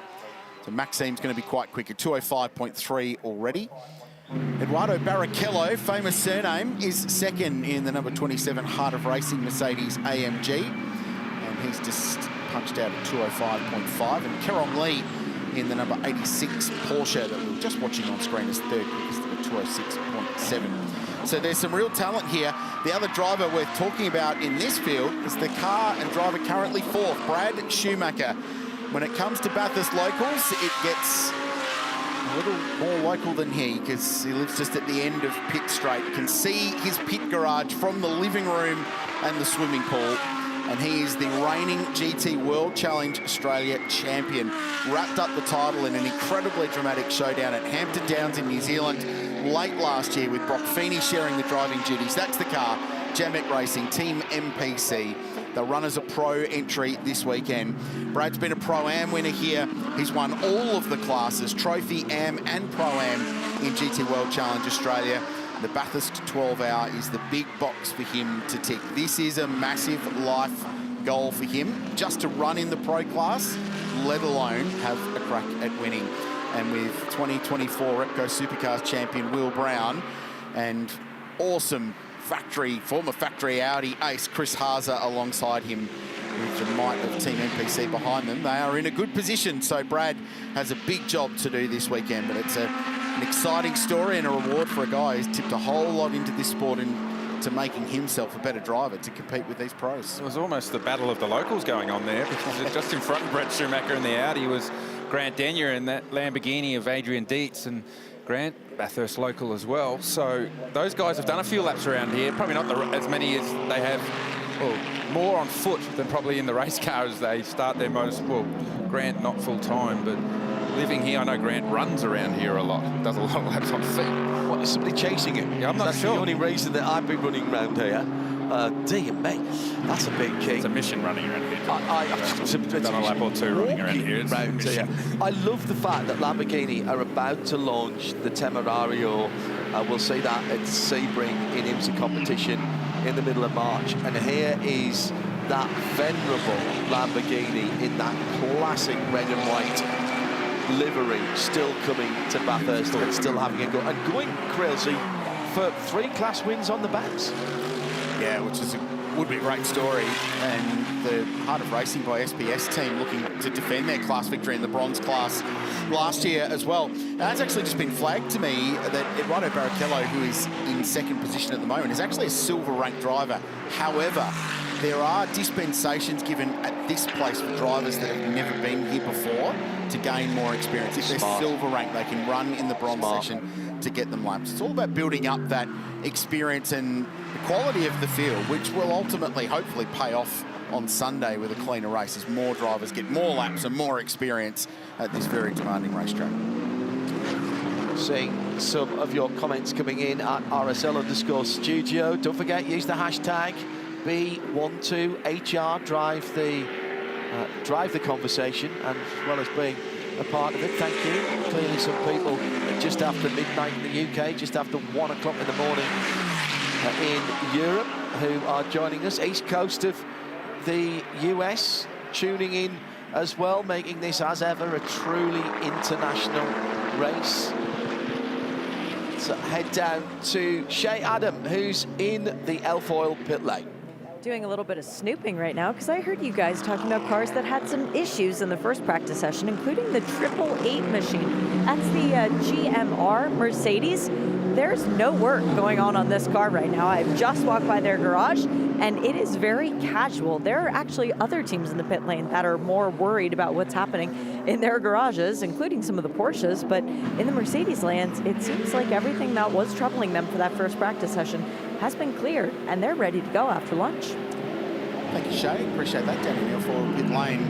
It's getting to the bottom of what was going on with GMR, one of our expected pro contenders. So they've now got a little bit of time until 2 o'clock local time this afternoon to turn that car around for the next all-in practice session. We're halfway through just about this second practice session at the Meguiar's Bathurst 12. Our bronze drivers are on the racetrack now. We're looking at a couple of Mercedes AMGs and working their way past the Team New Zealand Aston Martin Vantage GT4. That car being run by Earl Bamber Motorsport.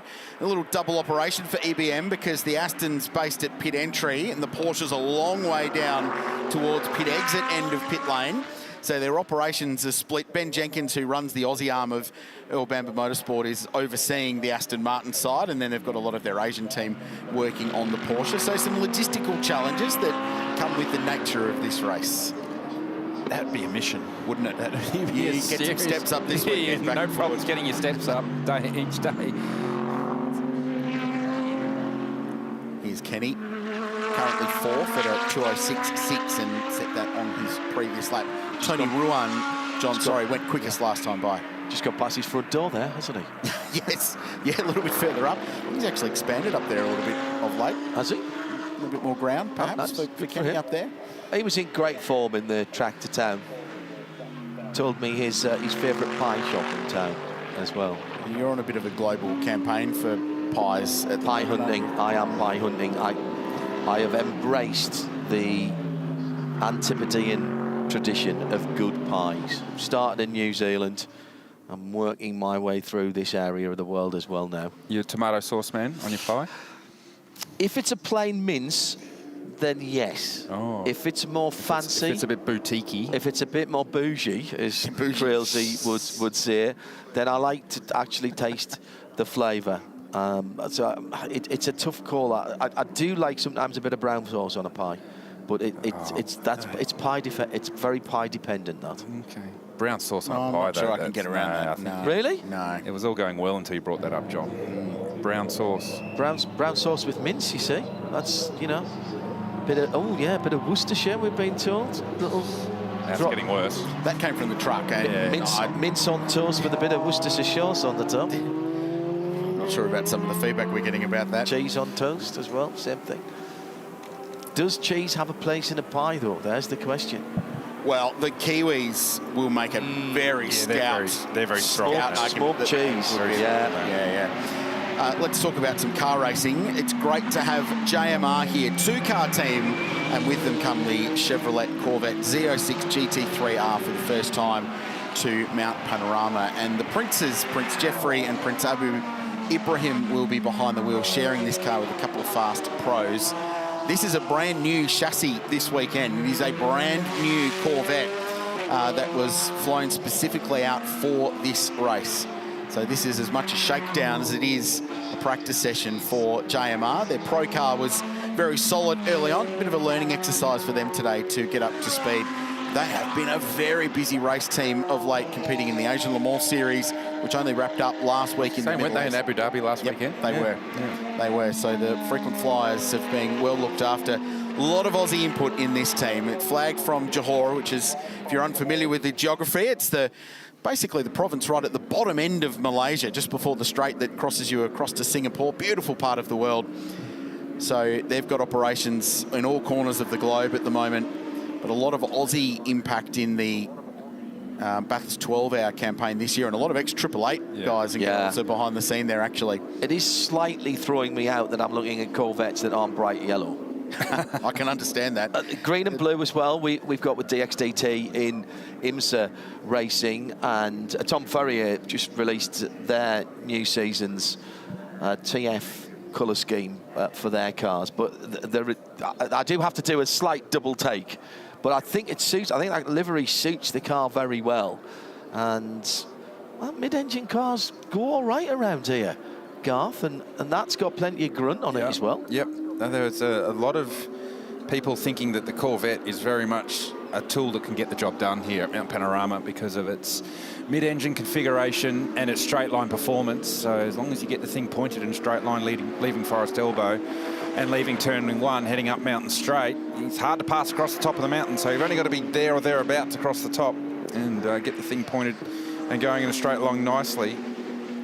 So a lot of people feeling like the Corvette could be strong, but given that car's never been here before, very much, you mentioned, I think, earlier, Craill, very much a data gathering exercise today, and I have no doubt that the data will go back to the GM Technical Centre in Charlotte, North Carolina overnight, and they'll be crunching the numbers, and the cars will come back a lot sharper tomorrow. Well, the other element as well to these cars in the bronze class is that they've all got, for the most part, a pro driver in their ranks. So a driver that can compete with anybody in this grid at some point. And in that 99 car, for example, I would offer up Jordan Love as an example of that, as someone who could be quick enough if it comes to that Bathurst arm wrestle at the end. So sometimes the key for these cars is stay on the lead lap, circulate around, and then your class does not matter in the final hour of the race when you put your pro driver in. So if you can cling on, if you can stay there, if you play your safety cars right in this race, at the end of it, class doesn't matter, because the classes in this race are not based on car performance. They are based on the driver's experience behind the wheel and their level of experience. So when you put your pro driver in, the car doesn't know whether it's bronze or Pro-Am or pro. And for those of you in the States who are used to IMSA racing, the classes aren't split here as you would have in GTD and GTD Pro in the States. So if we do get a neutralisation of the race, a safety car, we're not going to put all the pro cars at the front. They will line up behind the safety car for the restart, exactly how the race was neutralised. So the GT 3 category looks like a whole single category. The classes within it are sub-classes. So, to Craill's point, any kind of neutralisation in the last couple of hours, Garth, and you've got your gun driver in it, then you're running for overall at that point. Yeah. Any of these cars that play high-speed chess and poker nicely over the course of the first 11 hours and get it right can absolutely be in the game for that last hour with their pro aboard. So we also have the wave by in this race as well for the lapped car. So even if you lose laps early and you, to your point, Rich, you play the safety car game correctly, you can strategise your way back onto the lead lap late in the race, then you're a chance. You're an absolute chance. And so a lot of these teams will be thinking that way. It's not, oh yeah, class win will be nice. No, no, no. Let's get it on. Let's stick this thing on the podium. Yeah, let's have a go. Outright. Why not? And you can do that. It is harder this year, I would argue, than it's been since 2020, given the depth of the pro field, where all 3 drivers, for the most part, are factory-backed, works, fast, professional racing car drivers. But it is still possible, and that is very exciting. We're watching the BMW M4 GT3 of Team KRC, and this is a brand new entry to the race. Very distinctive livery, love it, dark green with the fluoro outfits, but as quite a few of our Asian friends do when they come and visit this place over the journey, they bring with them some flair.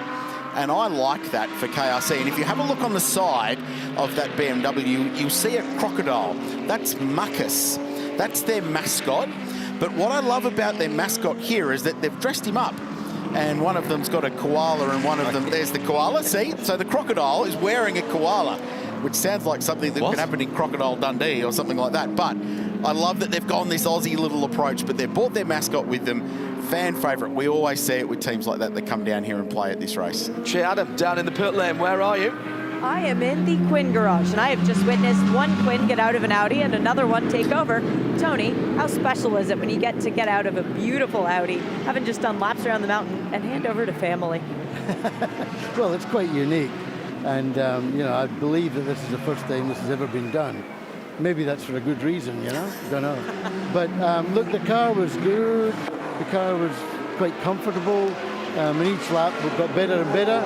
So look, it's a long weekend, and I'm not here to bring home any cup or win any competition. We're here to have some fun and make a mark on the Quinn family legacy. That's what we're doing. Is there any realistic goal for the weekend, though? Do you want to be within a certain lap time of Ryder, let's say? No. Because Ryder is what we call the rooster. He's away, he's gone. And his dad, Clark, he's reviving his old career, and he's doing well as well. But me and Kent, we are definitely amateur drivers. I mean, I should be in an old folks' home, and Kent started late. So no, we've got no internal competition. We just want to finish. We all want to finish, and we've got a great team here. We've got 40-odd people here that are supporting us, and we're not even paying for them. You know what I mean? Like, normally you have to pay for people to come and support you. But no, they're very, very good. So we're all, I think I can talk on behalf of all of them. Everybody's happy. It's been a minute since you've been in this great race. It's obviously been on your mind for a while to come back. What does it mean to you to get the opportunity to do it in such a powerful way? Yeah, as I say to people, I didn't go to school for long enough to learn the words that describe it, right? I can't really describe it. I don't have the vocabulary to do that. But you're right, we used to do this event every year, but the last 2 times we did it, we were taken out by guys that were laps down. So it was like, we just got fed up of it, and we all went off in our own different ways. And it's only last year that we decided that, you know, I explained that it was one of the bucket list items that are left. There's not many left. And the guys all said, well, let's do it. Let's see if we can do it. So, you know, I think they did say, as long as you pay for it. Yeah, yeah, that's right. But no, it was all very, very good. And it's all come together so well. So much so that even my ex-wife was coming down today to be with us. Truly is a family affair then. A lot of people cheering for you. A lot of purple hats being worn in this garage. Good luck to you all this week. Thank you. Thank you very much. Well, he's a character. That's a Tony Quinn interview if I've ever heard one. Well done, Shay Adam, to get out of that interview at that point. Yeah, That's smart play. It's nice use of the handbrake there, I thought, just to keep it out of the wall. It's such a great, genuinely such a great story though, and there's been quite a bit of water under the bridge to put all of this together and to link up with MPC, who's going to run the car for them, who's running the car for them this weekend. He said very early on, I don't want any brand on the car, I just want a gigantic Q on the side and paint it purple so everyone can see where we are, so no one hits us during the race. That was their prime motivation for this. We just want to stay out of the way and try and get the car to the finish, which is great. And then maybe when Ryder's behind the wheel, we might see a little lap time from this car, because he is a fast young pro with success here in GT4 racing and in Porsche Carrera Cup. And actually, young Ryder got a nod from BMW to be part of their global junior driver program as well, which is awesome. So it's such a cool story. So if you're not familiar with it, Tony's the granddad. His two sons, Clark and Kent, of his 4 children, are here and driving. And then Ryder is his grandson, is Clark's son. Yeah. So 3 generations of Quinns behind the wheel, and that has never happened before in all of the history of everything that's gone on at Mount Panorama, which is remarkable. I don't think it's happened in GT3 competition before. I've quoted this before, and I remember seeing Hans stuck with 2 of his boys in a Lamborghini at the Nürburgring. That would have been the 24-hour race at the Nürburgring. 2 generations. I cannot imagine even another family, Garth, where they could go that deep into... have the Andretti's done it? Maybe. Actually, Marco. Marco, yeah. Maybe. But they put Chap. But, I mean, you got to go... I was racking my brain yesterday. Yeah.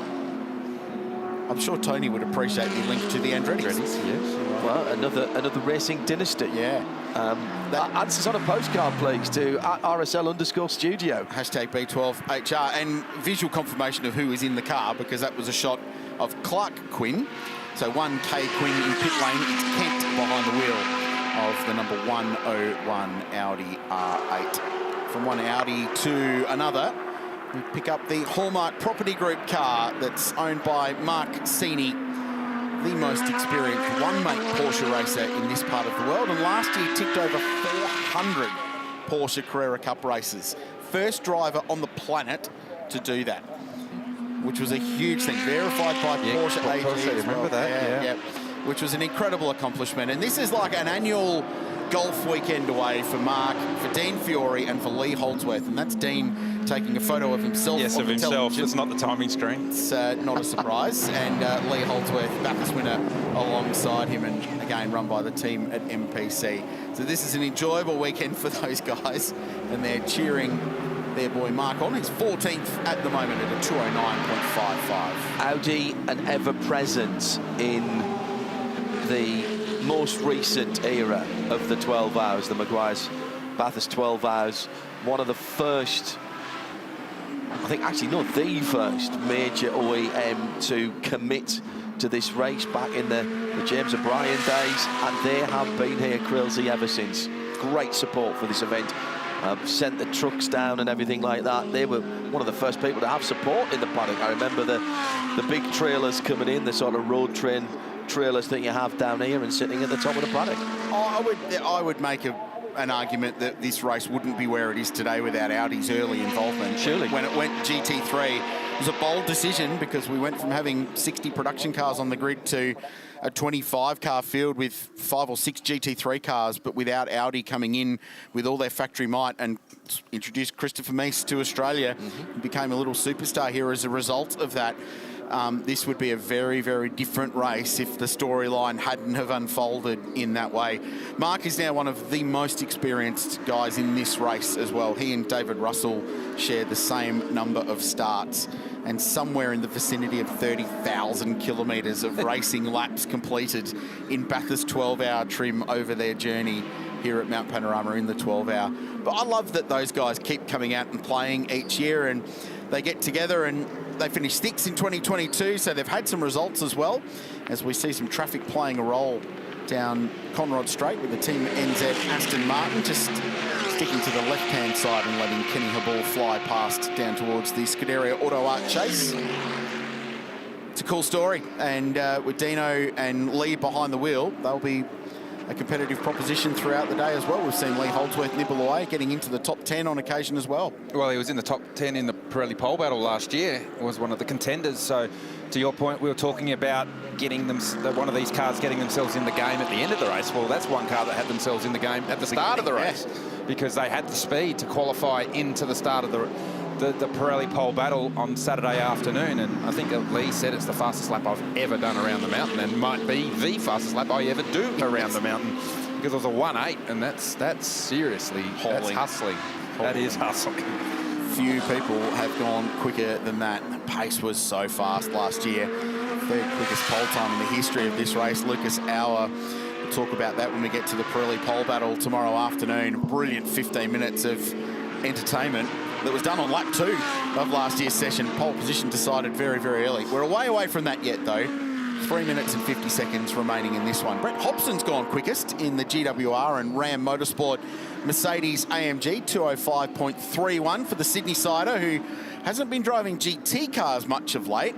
He's been on the dirt tracks of New South Wales and broader Australia in a 410 sprint car.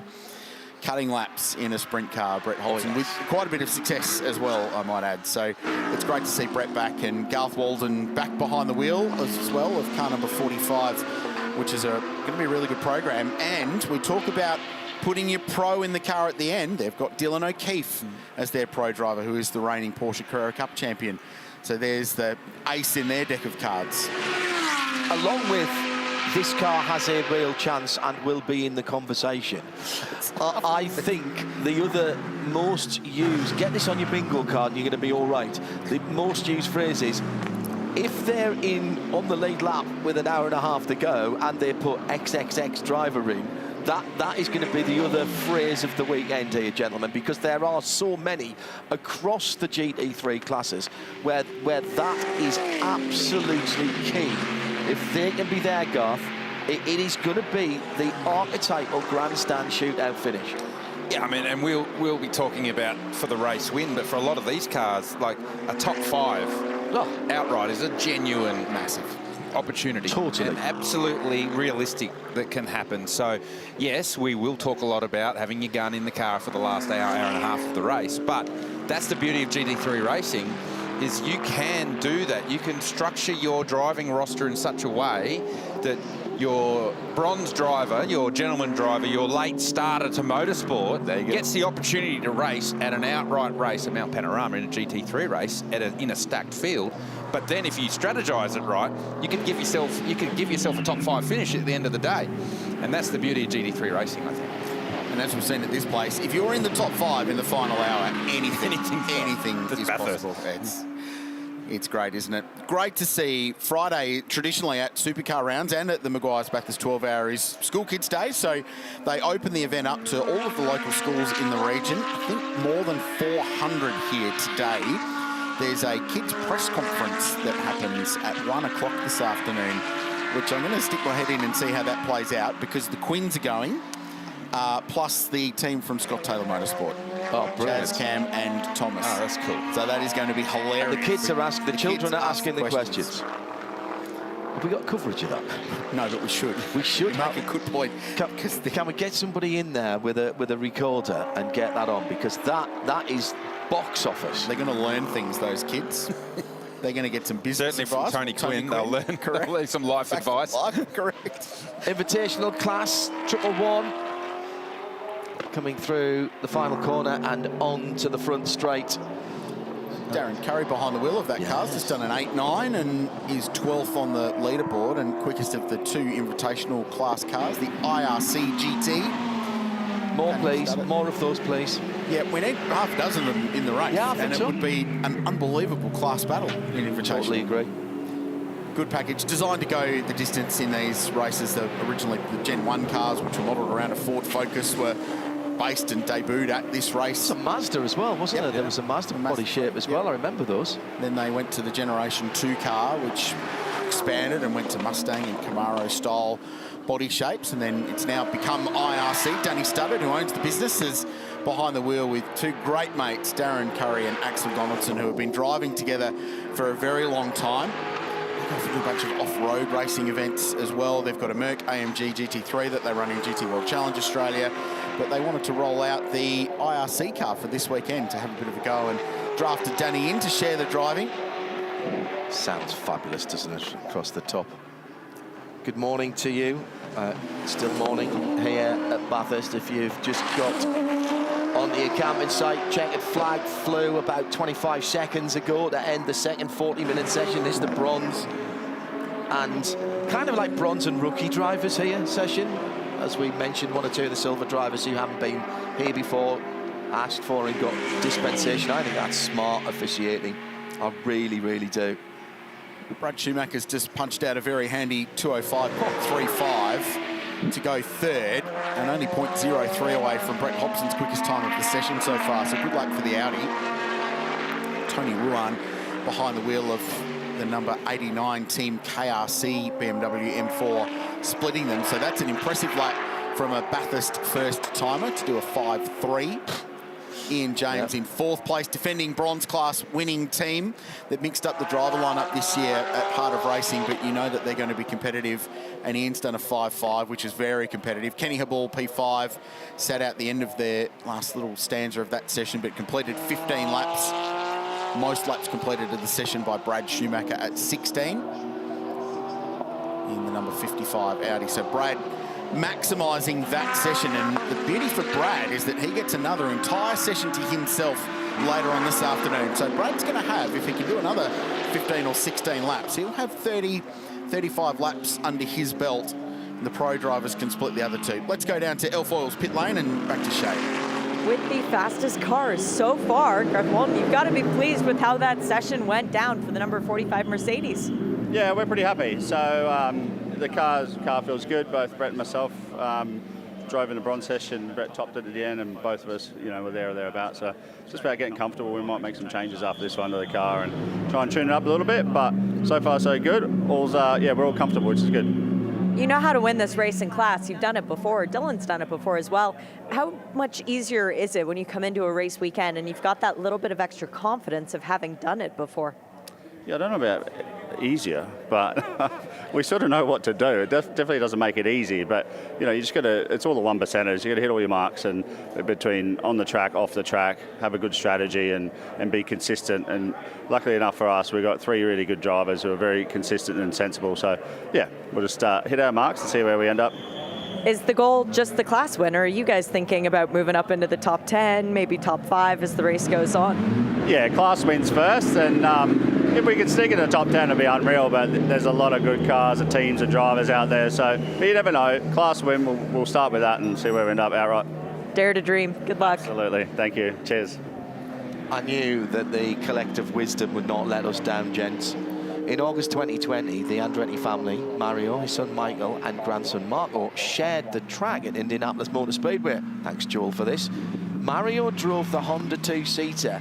Michael was the passenger in the two-seater Indy car. They led the field before the Indy 500. Marco was in the field, but as far as Joel knows, they never raced together. Yeah, so they're on track together, but not on track. Shared. Well, which that is two of them cool. shared a car, but they weren't in the race. Correct. Yeah. That's a pretty cool But snap, it was at Joel. the Indy 500, so that raises it a little bit, doesn't it? It's yeah, right but up it's there. not competing in the same entry okay. together. All right, well, there I know we go. Marco and Michael have a couple of times, certainly at Le Mans as well. I would imagine they would have done a Daytona or a Sebring or something. Yeah, in a Porsche. There was a very famous run out for an early Porsche that I saw getting rebuilt at Porsche in North America. Right, if you know better, any 3 generations of racing family who have competed together, we think the Quins are unique in that aspect in motor racing, certainly in endurance and GT3 racing. If you know better, then you know where to send your notes. Hashtag B12HR at Bathurst 12 Hour on all of the socials. Get on board. The digital team is waiting for your call. We do know that it is the first time it's happened here at Mount Panorama, and we've been racing here for a very long time. So anytime you get a first here at Bathurst is really special. So into the lane comes the car that was quickest in practice number 2. Brett Hobson did the time. We just heard from Garth Walden, who owns and runs the team. Mike Sheargold from Ram Motorsport, heavily involved in this. And to show you the competitive fires that burn, this car was originally entered in the silver class, but then they decided the competition was better in Pro-Am and elevated themselves up a class to go into Pro-Am so they could have more of a race. And I love that competitive spirit. It's easy to say that on a Friday when the results don't mean anything. We'll see how that plays out for them when we get to the podium at about 5:45 on Sunday afternoon. But they were quickest in the second practice session. Practice 3 still coming your way here from Mount Panorama at the Meguiar's Bathurst 12 Hour. John Hindhaugh, and we've got some more support racing sessions coming your way on a big day Fast Friday here at the Mountain. Can't wait. Still plenty of action to come. Tune in via the YouTube, via RS1 Worldwide. If you're a bandwidth compromise or you've got some work to do, then you can take the audio with you as well. But for the moment, from the Global Broadcast Centre, thanks for joining us. Stay tuned to the rest of Fast Friday.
Nice to have you with us at the Meguiar's Bathurst 12 Hour this weekend. And we've got one of the favourite support classes on the track right now. Of course, sports cars and sedans back once again, playing support to Sunday's big race. Brian Vanderwacker and Gary O'Brien alongside me for this one. A very good morning to you for the first time, Gary. Yeah, it's great to be back here at Mount Panorama for the Duggins Family Hotels, combined sedans and sports cars. Unfortunately, we had a very short qualifying session this morning. Only 9 cars got a lap in.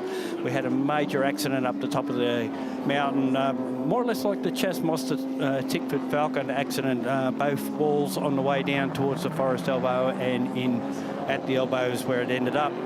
Keith Kasilke in the Mark II Mustang has been taken to hospital for observation. That's as much as we know at this stage.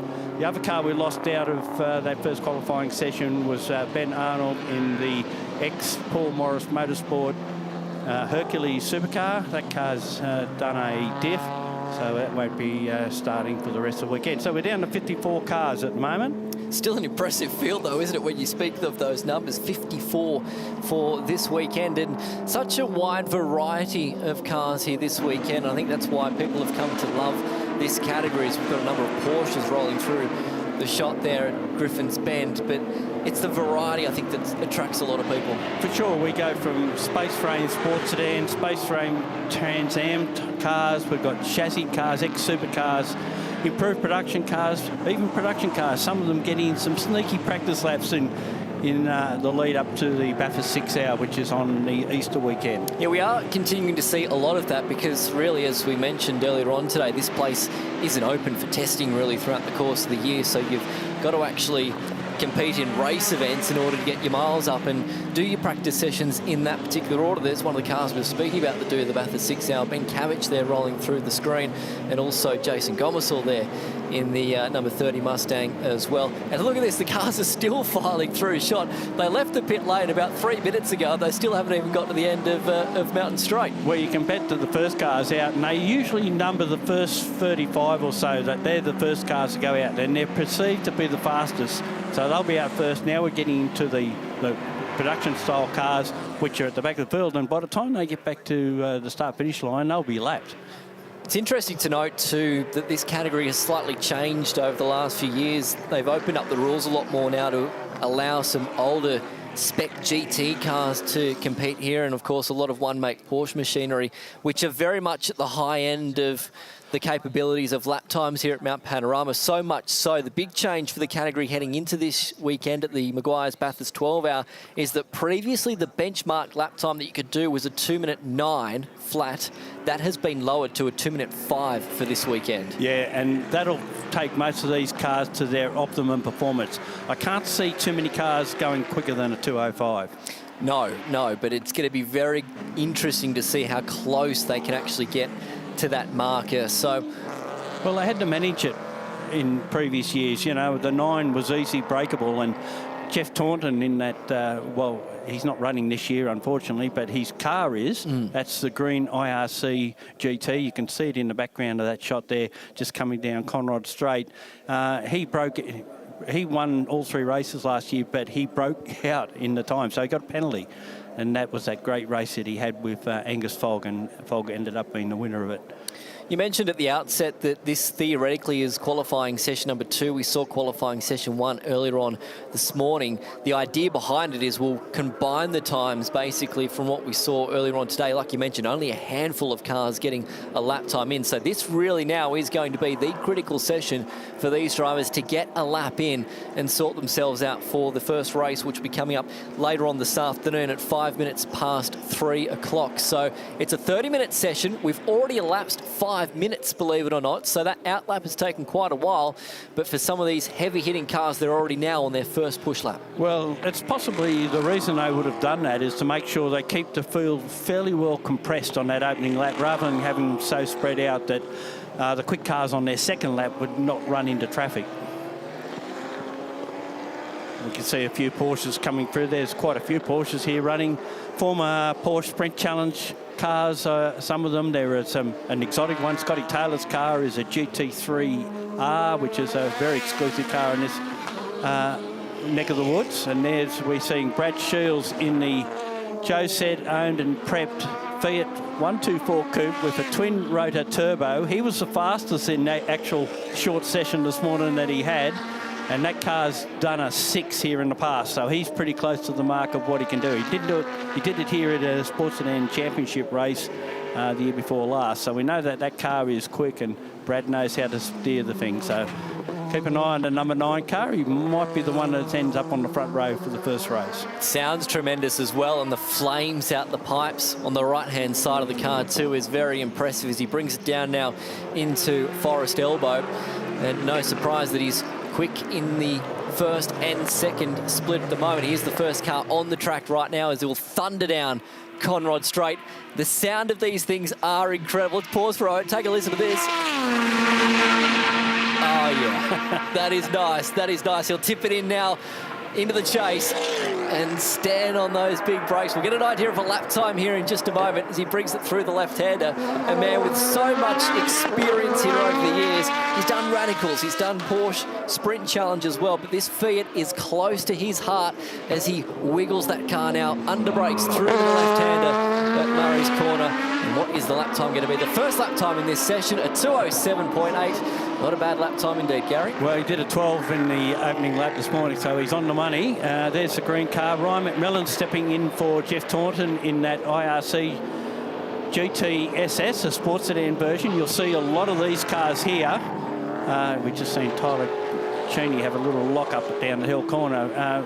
We've got IRC GT and IRC GT SS. The SS is a sports sedan version. It doesn't run the ABS or the traction control. Runs a bigger tyre and a bigger or more powerful engine than what the IRC GT does. And this is an IRC GT car we're watching here, and just behind it is the 2012 Super 2 winning Ford Falcon FG of Scott McLaughlin, raced this weekend by Ben Gomersall. And he'll compete for Tickford once again in the Dunlop Super 2 series, kicking off next weekend at Sydney Motorsport Park. So getting some supercar miles again underneath his belt here at Mount Panorama. For the first time he drove a supercar here last year in the Dunlop Super 2 Championship. So again, some valuable distance in that old Scott McLaughlin machine. Won the Dunlop Super 2 Championship behind that car back at Sydney Olympic Park it was that day in 2012. Well, Ben's dad, Jason, owns the car, and I think it's his pride and joy.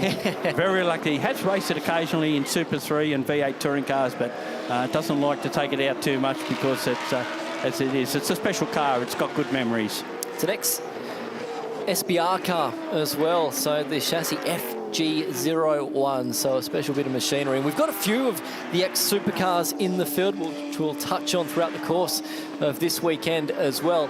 Still to note, though, that time that we saw from Shields on that opening lap, he is 3.5 seconds quicker than the rest of the field at the moment. Here he is on screen once again. He's done a personal best, in fact, to the second sector, so we'll see if he can improve the lap time here as he brings it through the final turn once again. Still 20 minutes left on the clock in this session, and he does improve that lap time at 2 minutes 7.4. Another handsome lap from Shields. Just running through the order, Nathan Hearn in second. There is Nathan Hearn in the Mustang, which has just been sold, actually, so I don't think he wants to put any sort of marks on it. That is and a new owner can say, well, not yet anyway. Nathan Hearn and Blake Tracy are teamed up this year in the Trans Am Series, and Blake Tracy in a brand new Mustang bodied car, and Nathan Hearn's actually going to a Camaro bodied car for the season, but having a final run in this car, which was originally a Dodge Challenger, and they just rebodied it and sent him out in this Mustang. He felt that that might have been a better car. He went over to America, raced over there in a Camaro, and came back and realised that, yeah, that might be just the way to go. And we know that GRM have just announced that their fleet of Mustangs have been replaced by Camaros this year as well. The thing about these Trans Am cars is, particularly under brakes, they like to move around a lot, particularly on that Hoosier tyre. It's a bit unstable, and it takes a lot of control, I guess you would say, in order to get the maximum speed out of it. And a lot of the time, in order to get that optimum speed, you've got to almost float the car on top of the surface as well. So it takes a unique driving style. You can see the shots there as it comes across the top of the mountain, just how much it moves across the surface, and it's not easy to control. We've got two cars parked there on driver's left heading into the top of McPhillamy Park. trying to see who that is. Looks like it's a BMW and a Falcon. Two of them parked there.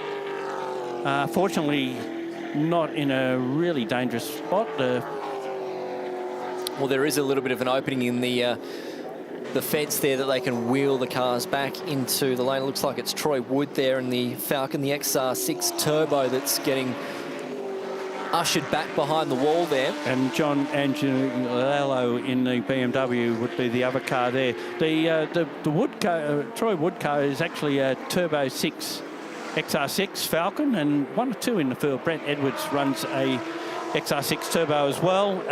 He had a fly-by-wire issue this morning, so he got towed in. So we've seen 2 cars didn't come back when the session was red flagged, and that was the reason for the second car not being shown as re-entering the pits. Here's Mark Duggan, the sponsor of this category for the weekend for the 5th time in a row, and he's running the ex-Kerry Bailey Aston Martin DBS Chef powered, of course, with a SB2 NASCAR engine, and he finished 2nd in the final race here last year, so getting better and better every time he comes out to the track. Currently be running 3 cars this year. He's running Tyler Cheney in Trans Am and TA2, and he's got a Touring Car Masters Commodore, which he hopes to do some races in himself.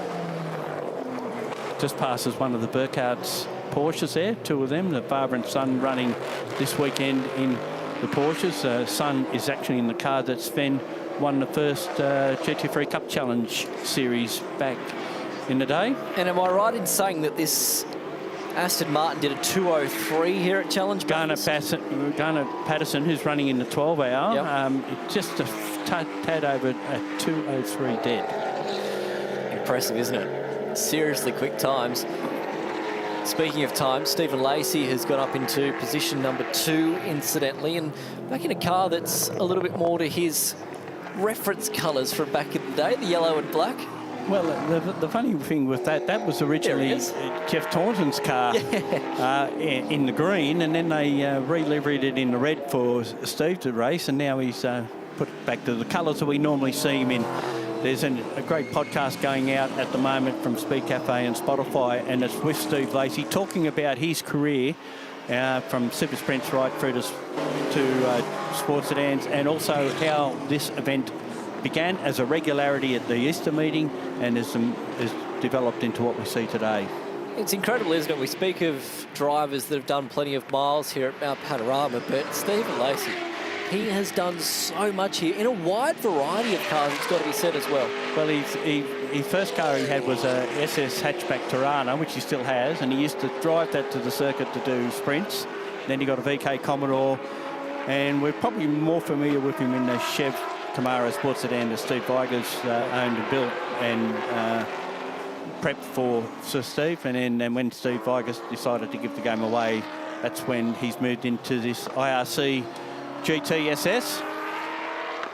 And just following through there is Trent White, who won the Australian Production Car Championship last year, so by winning the final round at Winton. One word that will probably come from a lot of drivers at the end of this qualifying session is going to be traffic.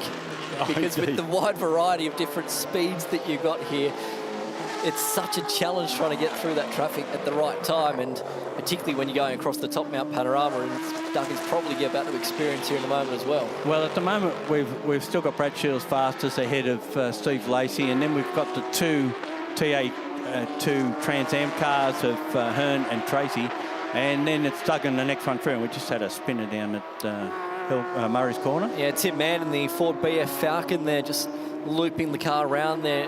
Tasmanian with a 6-litre engine in that car, so it's a fair bit of supercar bits in that, I would imagine. Almost under the bridge there, the Meguiar's bridge on Pitt Straight. And it's a good spin when you don't hit anything, isn't it? Oh, and you lit it up there as well. And lucky the fence doesn't go all the way down there. And it typically is only a tyre barrier down there as well, but the rejoin was quite precarious with some of those other cars going around in a bit of a smoke screen, but luckily enough we got that car back underway, and we stay under green at the moment with still just over 15 minutes remaining in what is qualifying session 2 of the weekend for the Duggan Family Hotels Bathurst Sports Cars and Sedans. They've got 3 races coming up over the course of the weekend, 1 later this afternoon, which you previously mentioned, and 2 tomorrow.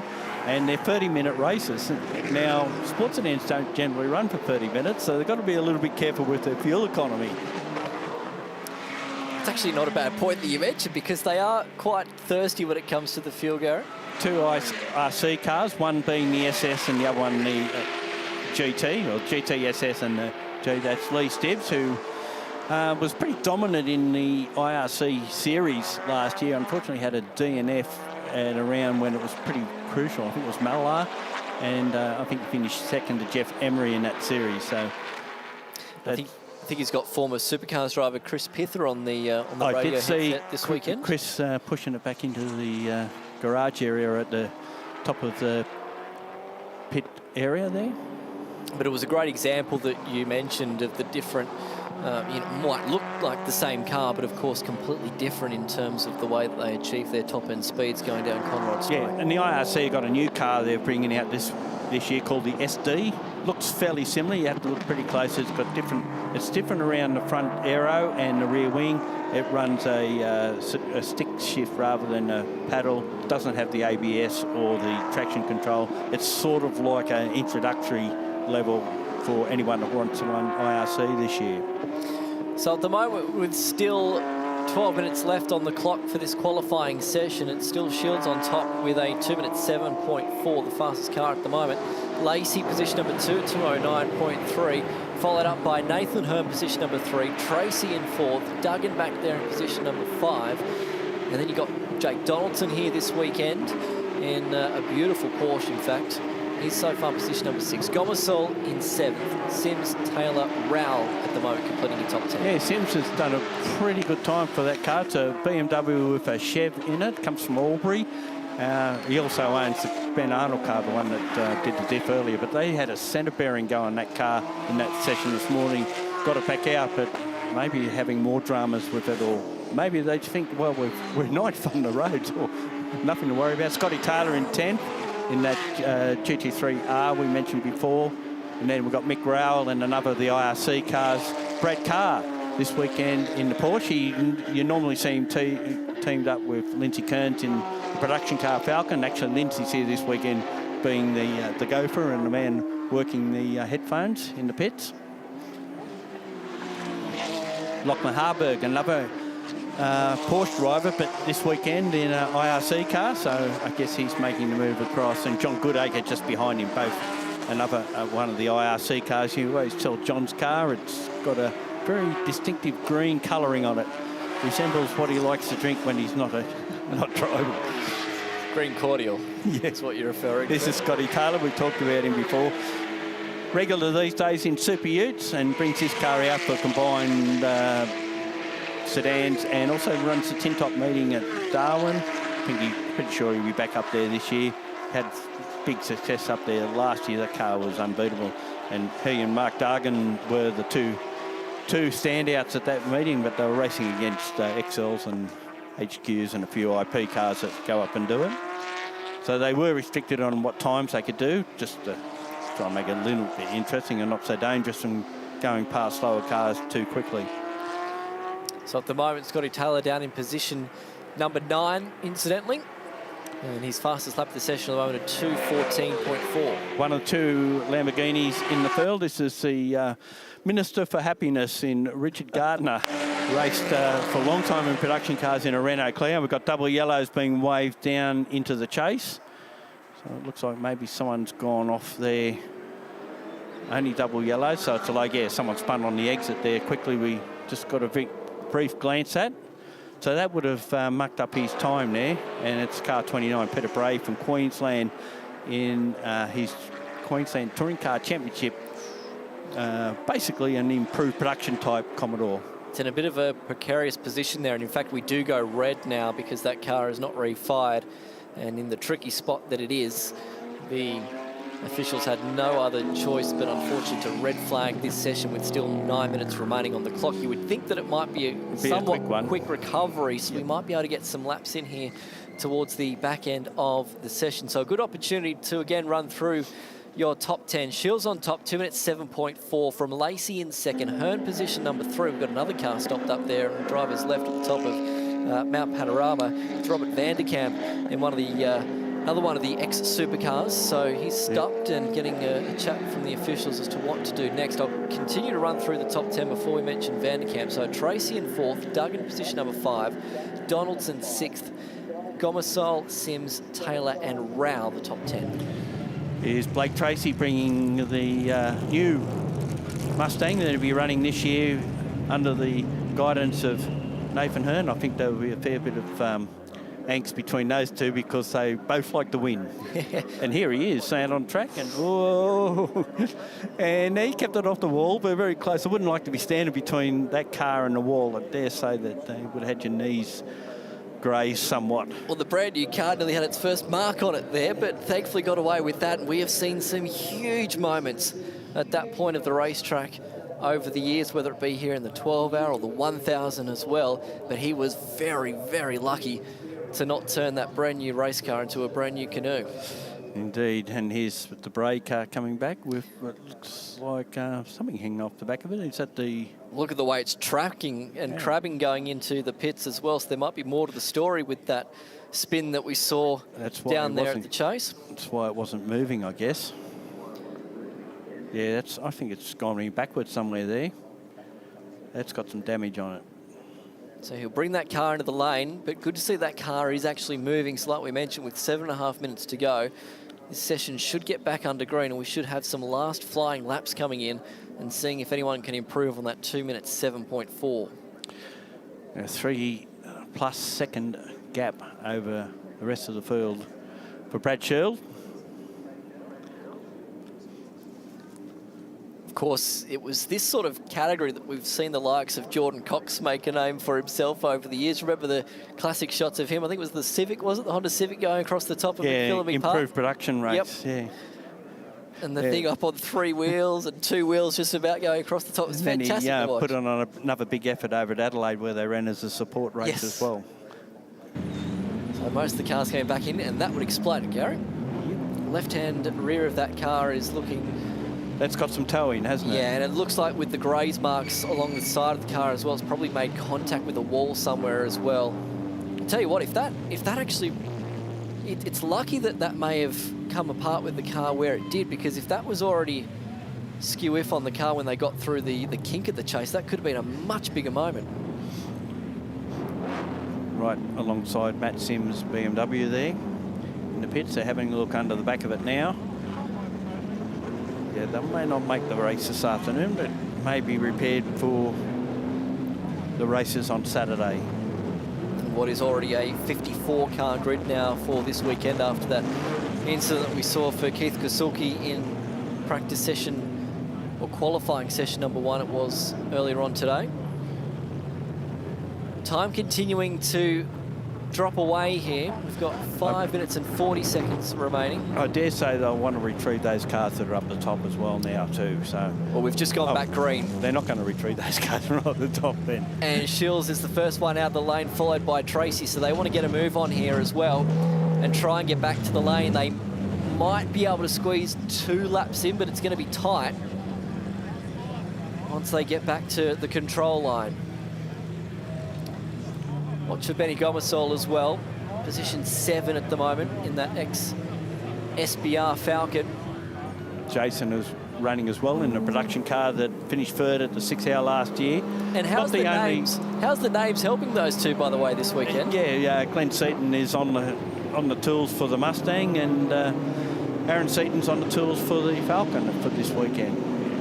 But there are some big names, and you mentioned Chris Piffer's out working up there in the IRC camp. Quite a few named drivers there from other categories that are also part of those crews as well. I saw Oscar Target earlier on today as well, poking his head around the paddocks and had the cans on as well. Yeah, he ran in 6-hour last year in the Speed Cafe BMW entry. Very quick towards the end of the race. and running Porsche Carrera Cup as well. Look at these drives at the head of the field, trying to get some temperature back into these tyres once again to go for one more flying lap here as Shields comes across the top of Mount Panorama. Good crowd there already starting to mill there and watch the action as the sun continues to shine and start to come out as well. We had some cloudy conditions earlier on this morning, but the ambient temperature now really starting to ramp back up. I think it was meant to be a top of 25 degrees today, but it certainly wasn't that first thing this morning. So you told me. It was freezing, and I didn't bring a jacket either. They told me it was very windy up the top of the mountain for the campers last night and very cold. I said it was no good. It was all right where I was. Talking about the Gomersaurs, as you did before, father and son both running this weekend. Mark Tracy's running, who's Blake Tracy's dad, he's running as well. Yeah. So he's in the fire engine red BMW, Chev powered.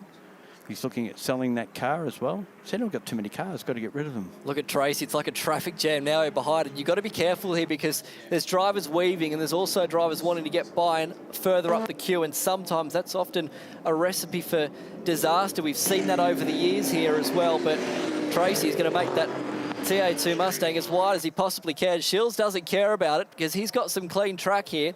What he doesn't want to do, though, is be too quick on the outlap because you can catch the back of the train. And you don't want to blow your time either. You don't want to go under a 5. That's right. Remember that benchmark time has been lowered this year from a 2:09 to a 2:05. Now these drivers start to pick up the pace as they'll come to the line with 2 minutes and 40 seconds remaining. So some of these drivers at the head of the queue will get a second lap in, but this one's going to be the one that will have to count. And notice some that didn't go out. Matt Sims didn't go out, and he's been in pits for quite a while. Steve Lacey, the man, along with his wife Bronnie, who put this event together, he's not out as well. And it looks like Anthony Cox in the Saab 93, the Dodge NASCAR-powered sports sedan, is not going back out as well. There's a couple of others as well. All happy to sit on the times that they've got. Duggan almost showing the nose here down the inside at Griffin's Bend. Thinks better of it. Right, but we'll have to now get down the inside. Thinks better of it, lets him go by. Where did Millen finish up? Not anywhere up near the top. It's a bit unusual. That car should be fairly quick around here. Just it's busy work, isn't it, already? We'll get an understanding of times here in a moment as well as they go through the first sector. Shields, best of the session so far, 51.1. So looking to improve on that lap of a 2 minute 7.4. 51, that's almost like supercar pace at that first sector going up the hill. It's very handsome, isn't it? Tracy using all the road and then some, just about going through McPhilby, now down the S's. Duggan in behind as well here, with Hearn not too far in arrears. I think Blake might get bragging rights out of this because Nathan can't get past the Aston Martin at this point. Gee, Duggan pinched a left front then going into the dipper, and Hearn is not going to be happy about this because it's ruining a lap time for him at the moment. He's third on the timing splits. They come across the top section of the racetrack now. And he won't get near the Aston down the straight. I was going to say, Shields didn't do a best run across the top, and he's backed right off now, so it's up to Tracy here. The power of that TA2 Mustang fires down Cotterod straight, and unfortunately, troubles here for Stibbs. The front end of that car has been ripped off, and that's at the exit of Forest Elbow. I don't think Tracy is going to get this lap in because the red flag might be coming out here in just a moment. Or they'll pull the checkered flag. The car is on left-hand side there, so it might be all right. Tracy, it's still green. He's going to get this lap in. I don't know how much he'll improve, though, because it wasn't a personal best to the first or second sector, and it's not either for the final sector. Stays position number 5. Duggan goes up to 4th, so an improvement for him. Shields goes across the line. He will just get one more lap in here with 15 seconds remaining on the clock, although the checkered flag has come out on this session. And I would say that it's come out slightly early because of this car that's parked on left-hand side. So cars going through frame. Here we go. Here's an oh, it's a kangaroo, unfortunately. Skippy's made his annual appearance once again, and unfortunately for Stibbs, had nowhere to go. Well, it looks like it was the Cheney that stopped, propped, and hit the Stibbs car. So actually, they didn't hit. I don't know if Skippy got hit at all. Skippy got away out of that one. An awkward situation there at the exit of Forest Elbow, and That's one thing you've got to contend with here at Mount Panorama. It's about the only track in the world that kangaroos, it gets spoken about in the driver's briefing, and there's more trouble going on here as well. Warwick Morris in the Porsche, off in the chase. What a dramatic final part of this session that was just cut short by a couple of seconds because the car stopped on the exit of Forest Elbow. And some of these drivers are not going to get a clean lap in here at the end because of the yellow flags. And it means that Shields will stay on top of a 2 minutes 7.4, 1.8 seconds clear of the rest of the field with Lacey in behind him. Wow, take a breath. There was a lot going on there. And it looks like Warwick Morris might have got away with no damage as well. And if that's going to be the recipe for what we'll expect in race number 1 this afternoon, it is going to be chaotic to say the least. So it's Shields from Lacey 1 and 2, Hearn position number 3 from Duggan in 4th, Tracy position number 5, Gomersol in 6th. Then you go back to Donaldson, Sims and Taylor. That's the top 9. Rowell completing the top 10. Busy session. McMillan, you mentioned a moment ago, having not shown towards the top of the timesheets, in the end got to position number 12, so an improvement for him right at the back end there of the 30 minutes. Some more cars just finishing off now. Duggan coming around.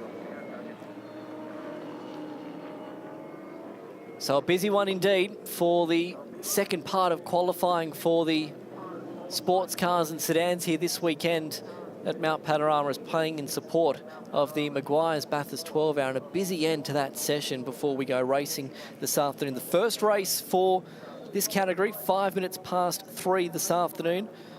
10 laps it'll be, or roughly about 30 minutes in terms of distance, and then they've got another 2 races coming up tomorrow as well. We'll quickly run you through the program for the rest of the day for those here at the track and watching via the live stream as well. We'll have a short break in proceedings. We'll be back for Ferrari Challenge qualifying for race number 1 at 1:30, and then practice 3 for the Meguiar's Bathurst 12 hour at 10 minutes past 2. Then, like we mentioned, sports cars and sedans back on the track just after 3 o'clock, and race 1 of the weekend for the Ferrari Challenge at 5 minutes to 4. We'll round out the day with the bronze drivers only session for the Meguiar's Bathurst 12 hour at 20 minutes to 5. Thank you very much for that, Gareth. It's great fun. Great fun as always. Hope you're enjoying it either on the stream or here at the racetrack on this Friday at the Meguiar's Bathurst 12 hour.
I'll try and enjoy it tonight, you know, and then I'd go to get lunch and I'd be like chicken and chips and chicken and chicken and they'd be like, yeah, it's like tiny punches. I'm like, I fucking know. I couldn't get over it, you know, I was just like... I don't think it's got like, there's no bulk to it. Nah, I mean there is, but it's not in the full of rushes and shit as well. It's like a Lego block.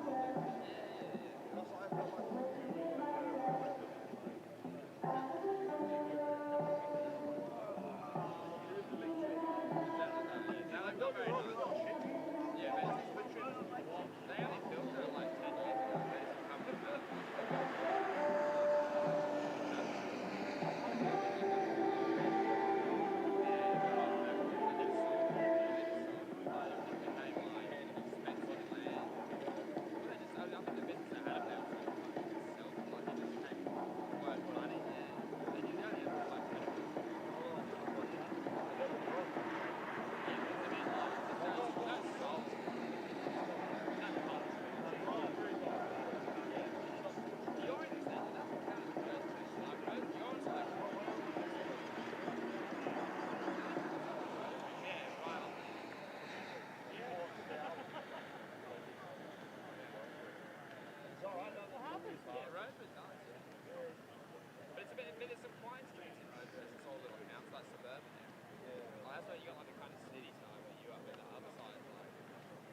That's what I've got like...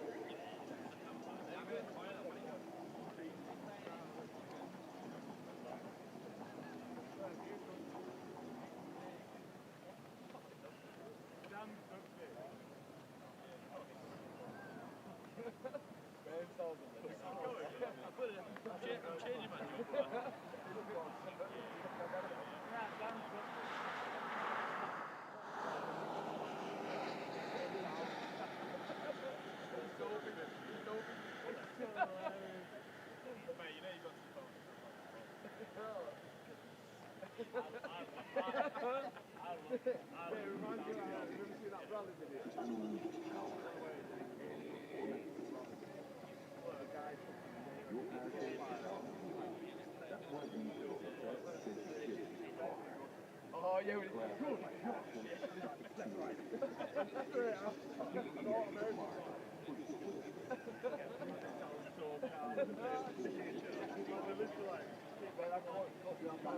Like a little back-end dot.